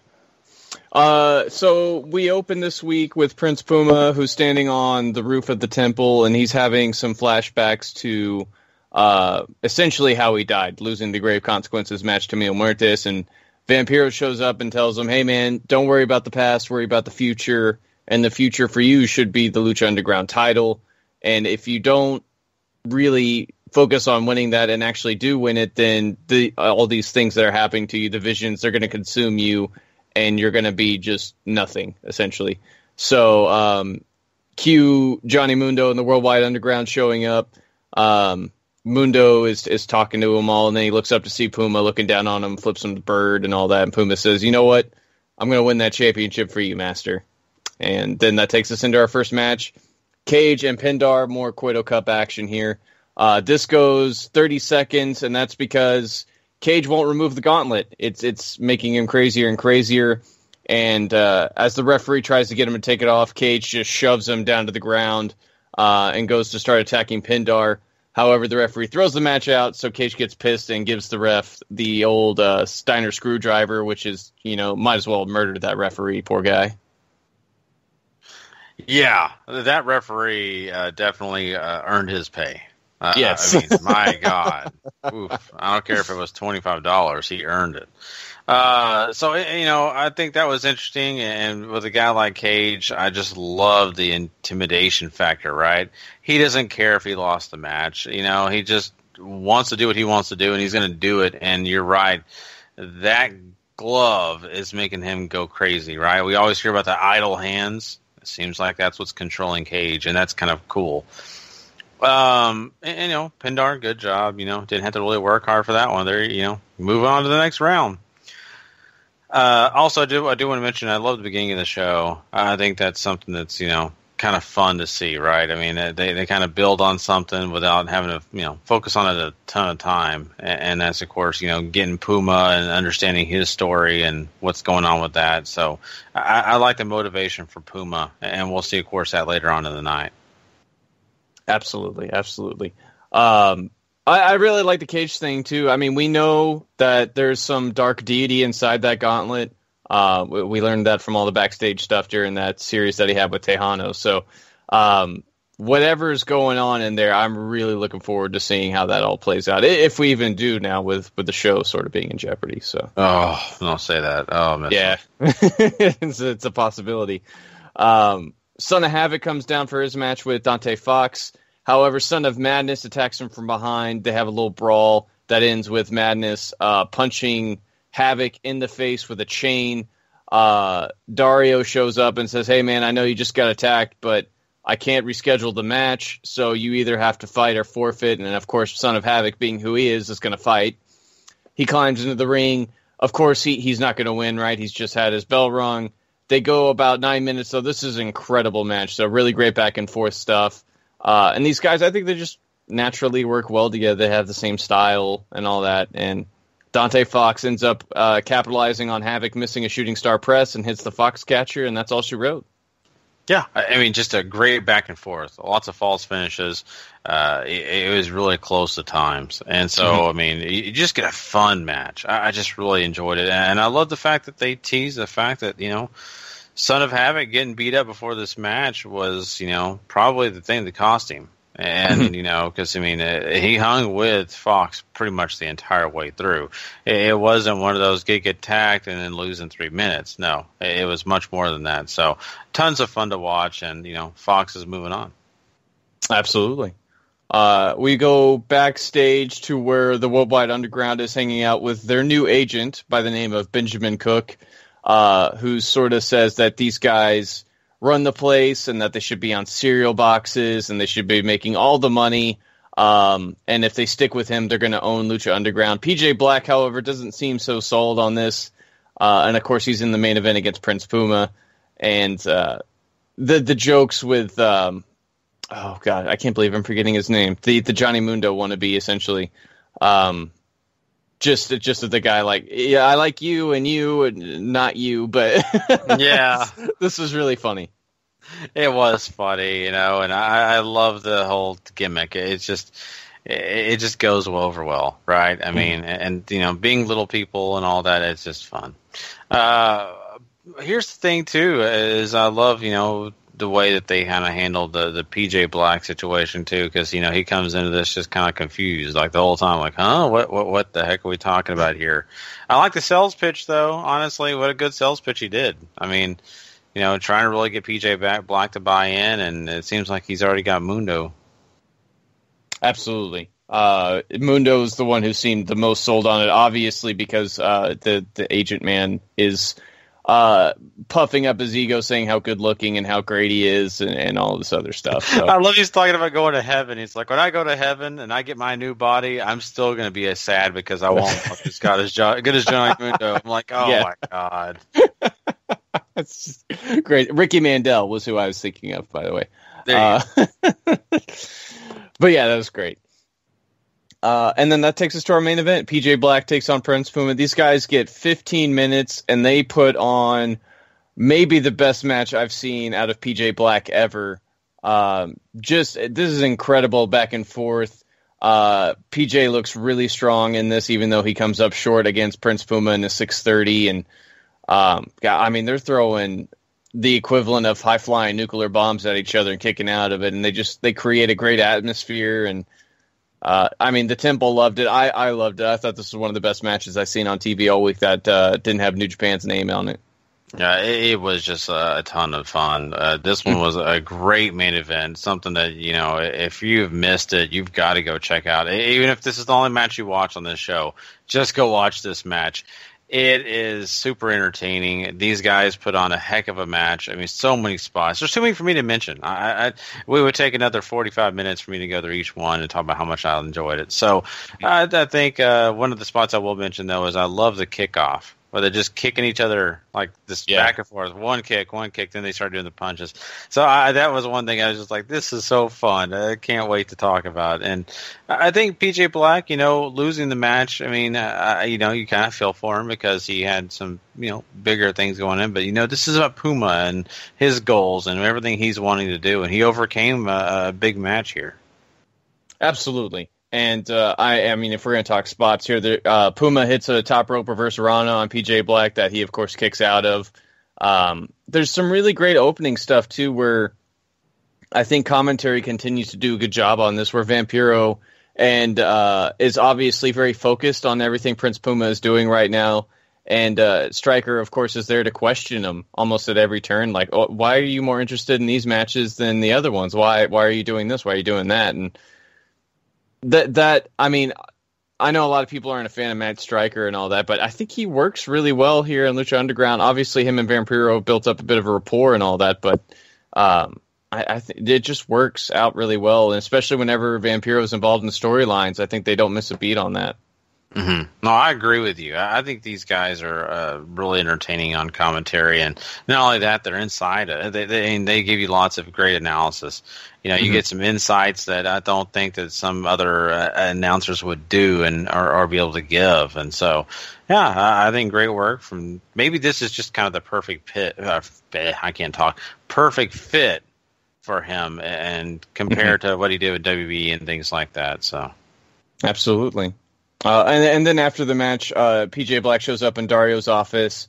Dario reveals that their new agent, Mr. Cook, has called him about 17 times and says PJ needs another shot. Well, he can't go back into the tournament, but next week you can face Rey Mysterio and really have a platform to show off what you can do. And Black seems pretty happy with this. So next week you have your last two Cueto Cup matches in this round. Tejano taking on the Mac, and Drago taking on Pentagon Junior, Pentagon Dark, Pentagon El Zero Miedo, whatever you want to call him, and of course now PJ Black taking on Rey Mysterio. Yeah, and that'll be an interesting match. I'm really looking forward to it. I'm just glad, I'm really happy that Cuerto didn't tell PJ Black to break a leg. So yeah, that would been very unfortunate. Yeah. So anyway, enough bad jokes. But yeah, I mean, that's Lucha Underground, like Paul said, and, a great episode to go check out. Trust me, we didn't have a lot of segments to talk about. They didn't do a lot of, video packages or a lot of behind the scenes, a few things here and there, but it was really focused on the matches this week, and I still enjoyed it thoroughly. So now we are going to head on over and talk about some Impact Wrestling. That's right. GFW has a show in store for us to get into, so we're going to go ahead and do that right now.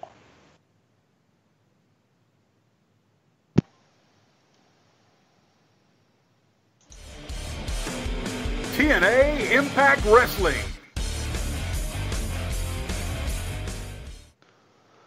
All right. So, we obviously don't have an announcer. It says DFW. So we're going to figure out something there. Well, they don't really call it GFW in the first place, so I think we're okay. I'll just take the TNA off of there and just have it say Impact Wrestling then. That will probably solve the issue. But yes, so this GFW show begins with Dos Caras and El Hijo de Dos Caras showing up. And then we get the Super X Cup tournament starting off the show really with matches. You get Sammy Guevara and Drago. This was actually just a solid match. It wasn't, again, anything too crazy. There's a reverse Rana here. There's a shooting star press from Guevara. I mean, the finish was, I don't know, it just didn't hit very well with me. But still a good 5 minutes. Yeah, decent. And I'm right there with you with the finish. I was just kind of like, that's underwhelming. But, I think these are kind of what they are. They're qualifiers, right? And to move on and so that's what it is, right? But I think, with Guavo, I think he's a great heel because I just find myself just not caring for him. I don't know. I think it's just his attitude, and that's probably just me because he just seems so overconfident in himself and things like that. So cockiness kind of put me in a little bit of a bad mood, I guess, towards him. But that's okay. That's good if he wants to be a heel. Drago gets the win. That's fine. Yeah. The more over guy, the more well-known guy wins, as you kind of expect. And we move on here to the GFW Knockout Champion Sienna squashing Amber Nova, pretty much. That's all you really need to know there. The more important thing is what happens after the match, with Sienna basically saying, look, I won this title, I work hard, I beat everybody in my path, calling out Karen Jarrett. And basically she wants Karen Jarrett to admit that Sienna is the best of all time, even getting on her knees. But Allie has to get involved, has a kendo stick, whacks Sienna with it. Laurel Van Ness shows up, attacks. Allie Rosemary shows up to try to make the save. And you eventually even get freaking Gail Kim coming in to make the stave and standing tall. Karen grabs some hair too, because Karen has to do something. And then you get Sienna Rosemary next week in a last knockout standing match for the title. Well, I hope it's good. Yeah. This segment was... first, the match was a squash, like you said, so there's really nothing to talk about with that. But I think the segment was okay. I just don't care, to be honest with you. And it's hard to care because really this is something they touched on before, and then it was almost like we forgot about it for a while, and then we're going to bring it back. And, really there's no comeuppance for either or, because it's not like, it's not really like Jarrett's wife here is going to hop back in and have a match with Sienna, right? Karen is not going to be doing that kind of stuff, so it's going to be based on everybody else for her. And then you start having this gauntlet of women running into the ring and all that. I'm just kind of thinking to myself, oh my God, is this like one of those... what is it, Smokey and the Bandit, where you see all the cop cars like flying and they all start wrecking, and then it's like a pile of cop cars. That's kind of the way I feel about this women. There's a pile of women just jumping in the ring just to do it because, well, I don't know, there's no other good reason why not. Yeah, classic Jarrett overbooking of the division for some weird reason. Look, all these characters have been involved with each other, so it kind of makes sense, but it's just like, good God, like, why do we have to have them all there? Unnecessary. Again, this match could actually be really good, so I don't want to hate on what they did here as far as booking for the future. Just this needs to start getting some progression here. And can I hate on one thing, though? I want to hate on the fact that Allie just needs to be completely done with the Sienna stuff. I'm sorry. That's old booking. There's nothing strong about it. Just let's get in a new direction. It's over because the people that they cared about Ali, but it was because Maria was there pushing that and everything, and Laurel Vanessa has not been the same either. And it's just, I'm like you. It's just kind of like, can we get through with this storyline that's been around since before the change? We get LAX come in, and they've beaten up El Hijo de los Caras. Conan talks about that they sent Crazy Steve on a Mexican vacation, and that, El Hijo de los Caras is going to make sure that Patron joins LAX. Bruce Pritchard is on the phone because why not? And he runs into Trevor Lee, and he wants to know what's up with this X Division title. He never got his rematch because, he was a champion. Saying that that's his title, even though it's not. Sanjay Dutt tries to get the belt back, but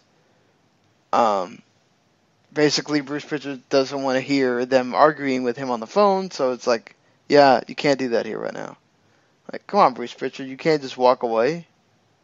You that lazy? Come on, man.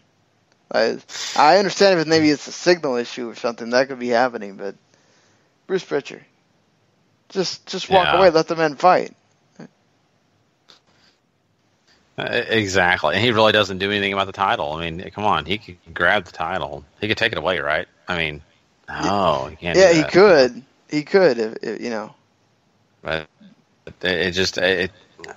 I'm sorry. I mean, I think what we're trying to understand here is that Bruce Pritchard also is now a heel, right? He's a heel authority figure, apparently. That's what I'm getting here, because all of a sudden he doesn't care about what's going on. He's a heel authority. I don't know what the authority figures have any kind of. They're just there to be authority figures. Well, he basically no-sold this title situation, and he's got Tyrus following him around. So it's just, I don't know. I just look at it as like he's kind of being a jerk, and he's kind of, I don't know. I just don't care for it too much. I think that this is something that kind of lacks common sense. Just doesn't make me happy. I get you. It doesn't resonate very well either. So what does resonate well is, I mean, look, I think Bruce Pritchard, obviously, he's gotten a big following because of the podcast and everything else, right? And I think he works in this role. It's just kind of like, all right, he comes out to solve an issue, or he just does nothing, and it's like, okay, there was your Bruce Pritchard moment. Be happy. Yeah. Yeah. So we get more. This is not a Super X Cup thing, but it's people involved in Super X Cup. Laredo Kid, Garza Jr., and Octagoncito against Idris Abraham, Trevor Lee, and Demus. It's basically, lucha tag rules that they've been doing ever since they started the Super X Cup and bringing these guys in, which I enjoy because you don't have to do the tags. You just come in there and they just roll back in and do their thing. Just a really fun match. Just, a bunch of dives, and you get like DDT out of nowhere, and you get Laredo Kid hit another dive to the floor, and Idris Abraham actually pins to get the win for his team. It goes about 9 minutes. Like I said, pretty good match. Just like, they're just doing chaos for the sake of chaos, and I feel like they don't need to do that. They can have it be a bit more organized, slow it down a bit, and have it mean a little bit more. Yeah, but I think they're trying to, they're feeding off, what they see on the indie circuit, right? And they're feeding off what people get a pop for, especially when it comes to watching YouTube videos and things like that. So I think that's what they're really working towards here, and it doesn't mean anything really for storyline. So I think that's why they get away with it. But I'm with you, though. I mean, I think if they were really being serious in a storyline and really trying to work with something, they would definitely need to slow it down. But I get it. It's eye candy. Maybe they'll get lucky and someone will tweet it out and show this, this part of this match. Yeah, I mean, that works too, right? The GIFs and all that stuff. That'll get people kind of talking about it, but I don't know. I do like this, though. Again, I like the focus that they're putting on the X Division, Super X Cup, all that. I really feel like they're really going for it, and that's good. That you need that. Sometimes you got to overpush it to get people to pay attention. Then you have Joseph Park there telling Grado about his being happy for Grado about his date with Lowell Van Ness. They go to a dinner at a pancake house, and Lowell Van Ness gets on the table, and Grado just sits there eating his burger because, it's probably something Grado would do, so he's happy about that. What I love about this is the fact, of course, Grado's involved, and he's kind of funny to me in a weird way. I think, honestly, for the first time, and, Paul would probably give me a high five for this because I actually like Laurel Vanessa in this role. Finally, I think it's perfect because she kind of creeps out Grado, and she's weird and all this, and that actually makes sense for her to be like this, when before I just thought, oh God, why? And for her to ask for the pepper, and Grado's like, oh, you're across the table, I can't reach you. I'm like, dude, just get up and hand it to her. He doesn't even stand up. He's just like being a slob. And she just, I'll crawl. So she crawls on the table and puts the pepper on her tongue just without even... It's crazy chick, watch out. Yeah. It's exactly what it is. It's honestly, watching it, I get like this feeling I'm back in the 90s watching those old crazy, 90s movies where they had some lady going crazy and just being goofy. So I did enjoy this, and I think it's fun. And for Grado to interact with Joseph Park and all that stuff, it works out. And it's also showing Laurel Vanessa definitely in a weird way, because she's like she belches on the table and kind of grosses out Grado as he's eating his hamburger. I also liked when he thought he saw the Kong guy, and it was actually some guy who I think he was reading a newspaper or something, goes, where's he at? And looking around, it's actually him just having crazy hair. So stuff like that was funny. So it's actually worth your time. I actually like this part of Impact, surprisingly. Yeah, this is fun. I mean, they have another one later where she's all trying to, make out with him and everything, and they're cuddling on a basketball court. and she tries to kiss him, but like Grado acts like he's about to pass, like he's passing out, so he doesn't have to kiss her. And then Joseph Parker asks Grado, "Hey, are you ready to get married?" Oh my goodness, what a big question.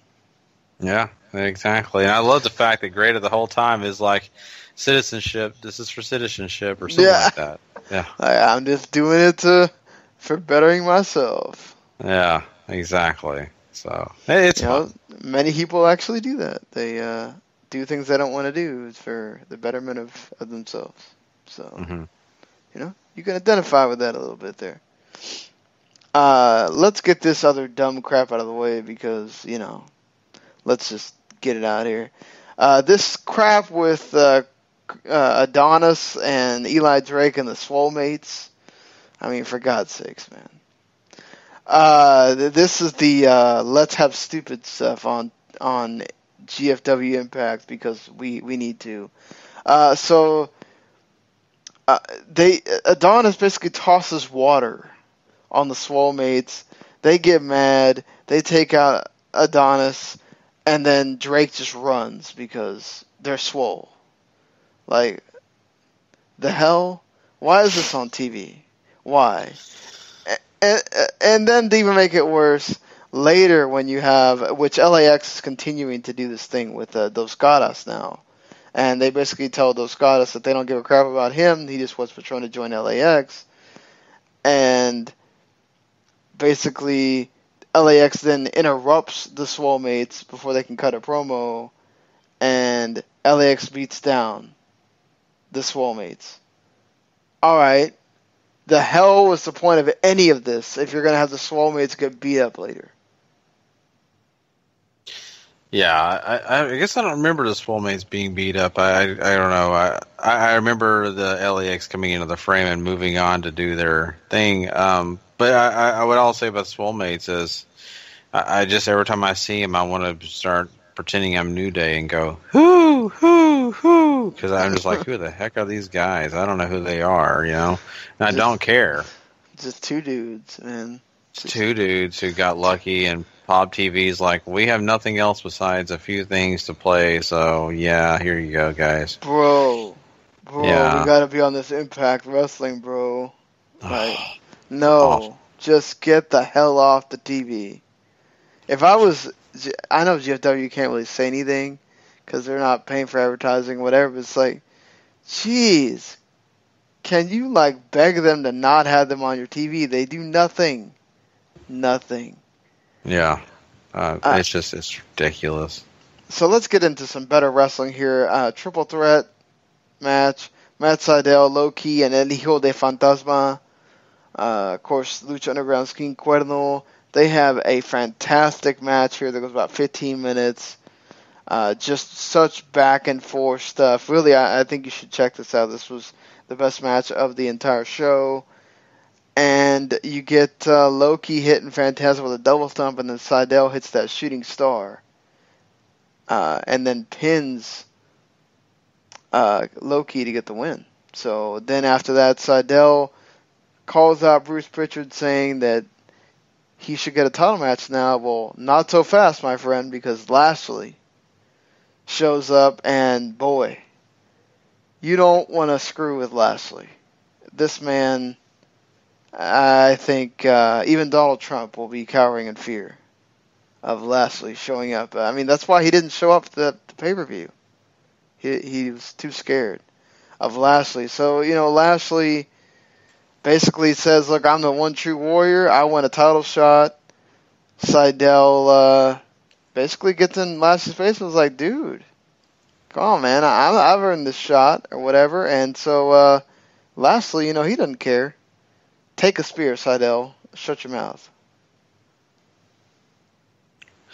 Yeah, all of this ended up being kind of, I guess in a way, catch-22, right? And I think the match if this was called the Cruiserweight division, you know how bad they would be getting slammed right now? Oh, yeah. At the fact that a big guy just took down a smaller guy, but, this is X Division, no limits, so you can do this kind of thing, but it's still kind of weird, right? I mean, I don't know. Yeah. How do you feel about this? It's kind of weird for me to really. Seidel is a small guy, but I guess I still, every time I see him, I think Evan Bourne. I remember Evan Bourne facing bigger guys, so it didn't seem so odd. But you're completely right. It is kind of that, right? And it also really, honestly, for me, and I know maybe you get the argument not, but I just thought that was bad timing. Like to say that Lashley has to come out and talk at the same time. And this guy's talking about a different title, and then here comes Lashley wanting to talk about the world title. And it fit, but then again, it didn't. So the match itself, if the G1 wasn't this week, I think we would be giving this match a lot more praise. I think it would definitely be in a conversation for one of the better matches of the week, and it was. It was a really good match, and Seidel did a great job as the winner. So I'm happy with all that. The thing with Lashley, though, I will say, and Seidel, is when they kind of went down that road, it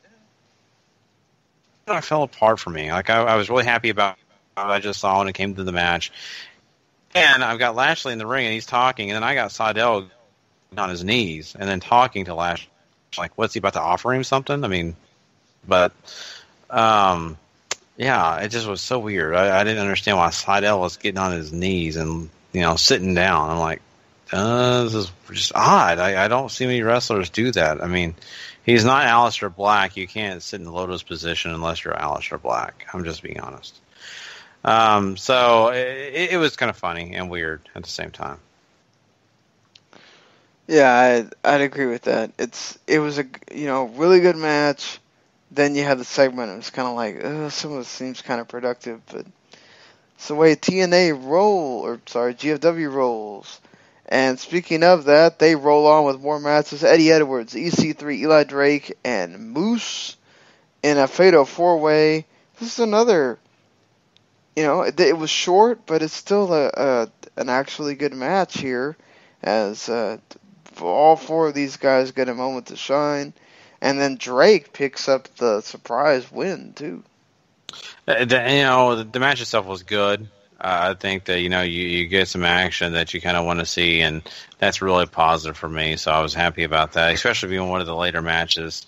Eli Drake winning was a shock. I mean, I was very happy. I like Eli Drake, but I was really kind of shocked to see that happen because he's a guy I really kind of felt like was an outsider in this new regime of GFW. Kind of like I feel with EC3. I kind of feel like they're kind of in a way, the guys that are from the previous regime that maybe the new regime is just not thrilled with because they have too much of the stamp of the other guys. So who knows? But I was happy to see Eli Drake do well. Agreed, because he's kind of been doing dumb stuff, as we talked about with the Swole Mates earlier.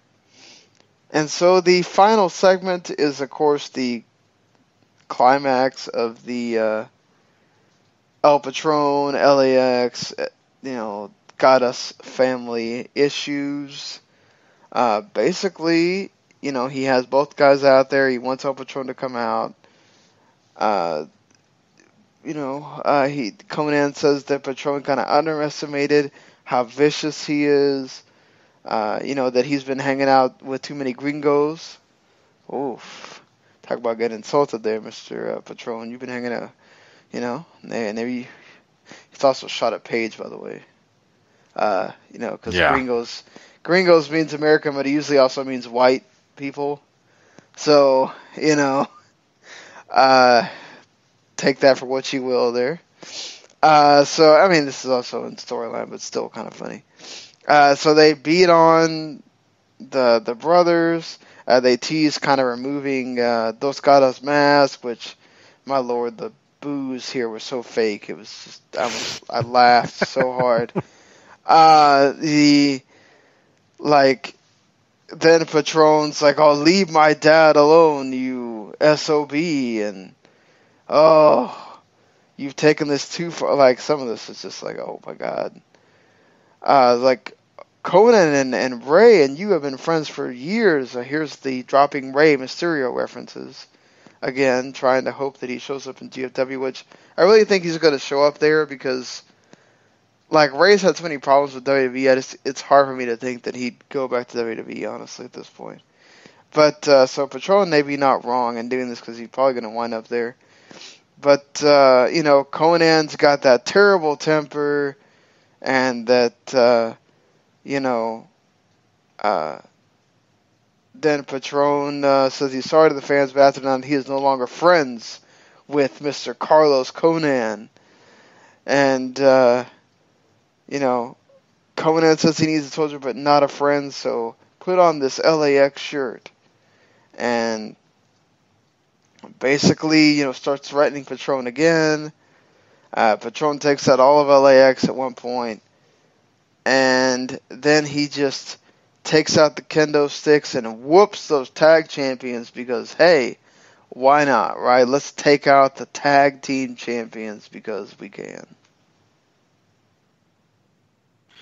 Yeah, I'll say this. I really enjoyed LAX through the entire night. I think they did a great job. I think Conan was just phenomenal and just really bullying, Del Rio, Patron, sorry, his dad and his brother. LAX did a great job on really intimidating him and being in their face. I appreciated that stuff. But outside of all that, I mean, it just kind of felt like another John Cena thing. I kind of look at, Patron as the next John Cena for Global Force Wrestling because what do? He's able to outsmart everybody and no one can defeat him. He always stands tall. The ratings do kind of show that they like the Patron stuff. So yeah, and that's fine. I mean, hey, if you like it, you like it. I mean, I may not be the biggest fan, but I also am not the entire fan base. So, I don't have a problem per se. I wish it wasn't so John Cena because that's exactly how I felt about this. He comes in, saves the day, knocks everybody else out. Conan begs for his life. He rips his shirt off, stands tall. There you go. Yeah. So that's it for GFW Impact this week. That's right. Well, of course, Sean, that means we've only got one thing left to do on this show. And that, of course, is crown a superstar of the week, guys. Yeah, that's right. We've got some great names on this list because, of course, we have some shows from the G1 that happened and, of course, some of the big matches that we were talking about earlier. So we will be right back with Superstar of the Week right after this. Superstar of the Week.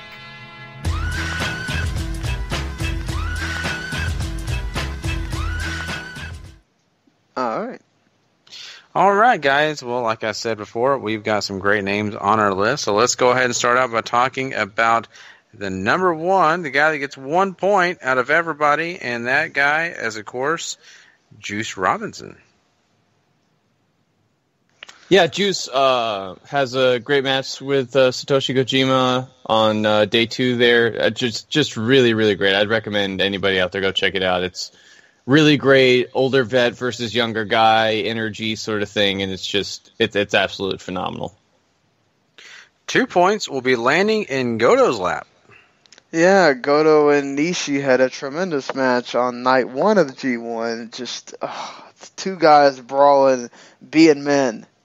Just trying to knock each other down and beat the other. Just watch this match. It's awesome. Let's kick over 3 points to Puma. Yeah, Prince Puma's match in the main event this week on Lucha Underground with PJ Black, who's just nothing short of jaw-dropping at times. Really, really fun match. I once again, something else you really should go watch. And, of course, Prince Puma comes out with the W, so he gets the points. 4 points were earned by Zack Sabre Jr.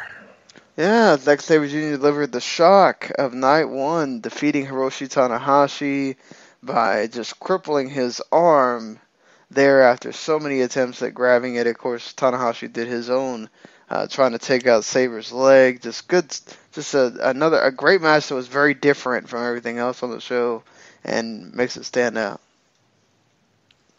If we had a point system that was tenured, this guy would get 5 points from me every week. That is Naito. Yeah. And he got it this week, guys. Oh, man. I mean, his match with Kota Ibushi, night 1 of G1 Climax, was just absolutely incredible. One of the best matches of the year. I don't know about the match of the year, but you could argue it's in contention, and you could maybe even argue it's 5 stars. But Naito really went out there, proved a point, and boy, did he just looked damn near awesome. Every bit the superstar he's become. There you go. Damn right. Naito, congratulations. You are the superstar of this week, and hopefully many more weeks to come. But yeah, well, man, that wraps up our show. We've had a lot of great discussions, a lot of fun. I mean, this has been a great episode full of great content. And, of course, next week we'll have more excellent content for you guys. Don't forget part 1 and part 2 of episode 257 next week. It'll be really fun.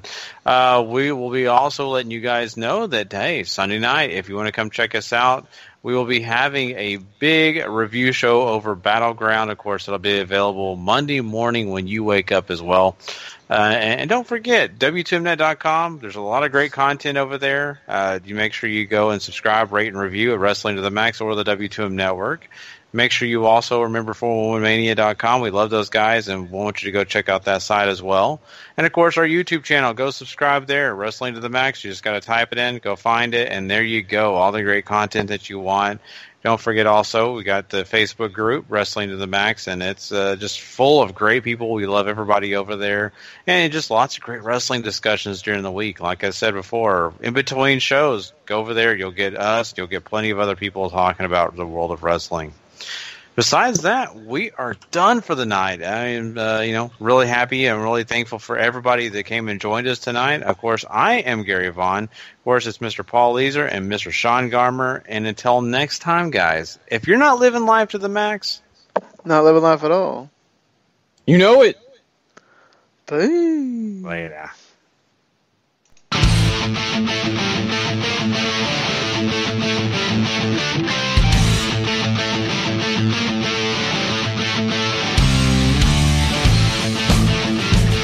The following podcast is a W2M Network original production. Visit W2Mnet.com for all of our other great podcasts, plus news, reviews, articles, and opinions from the worlds of wrestling, video games, football, and entertainment.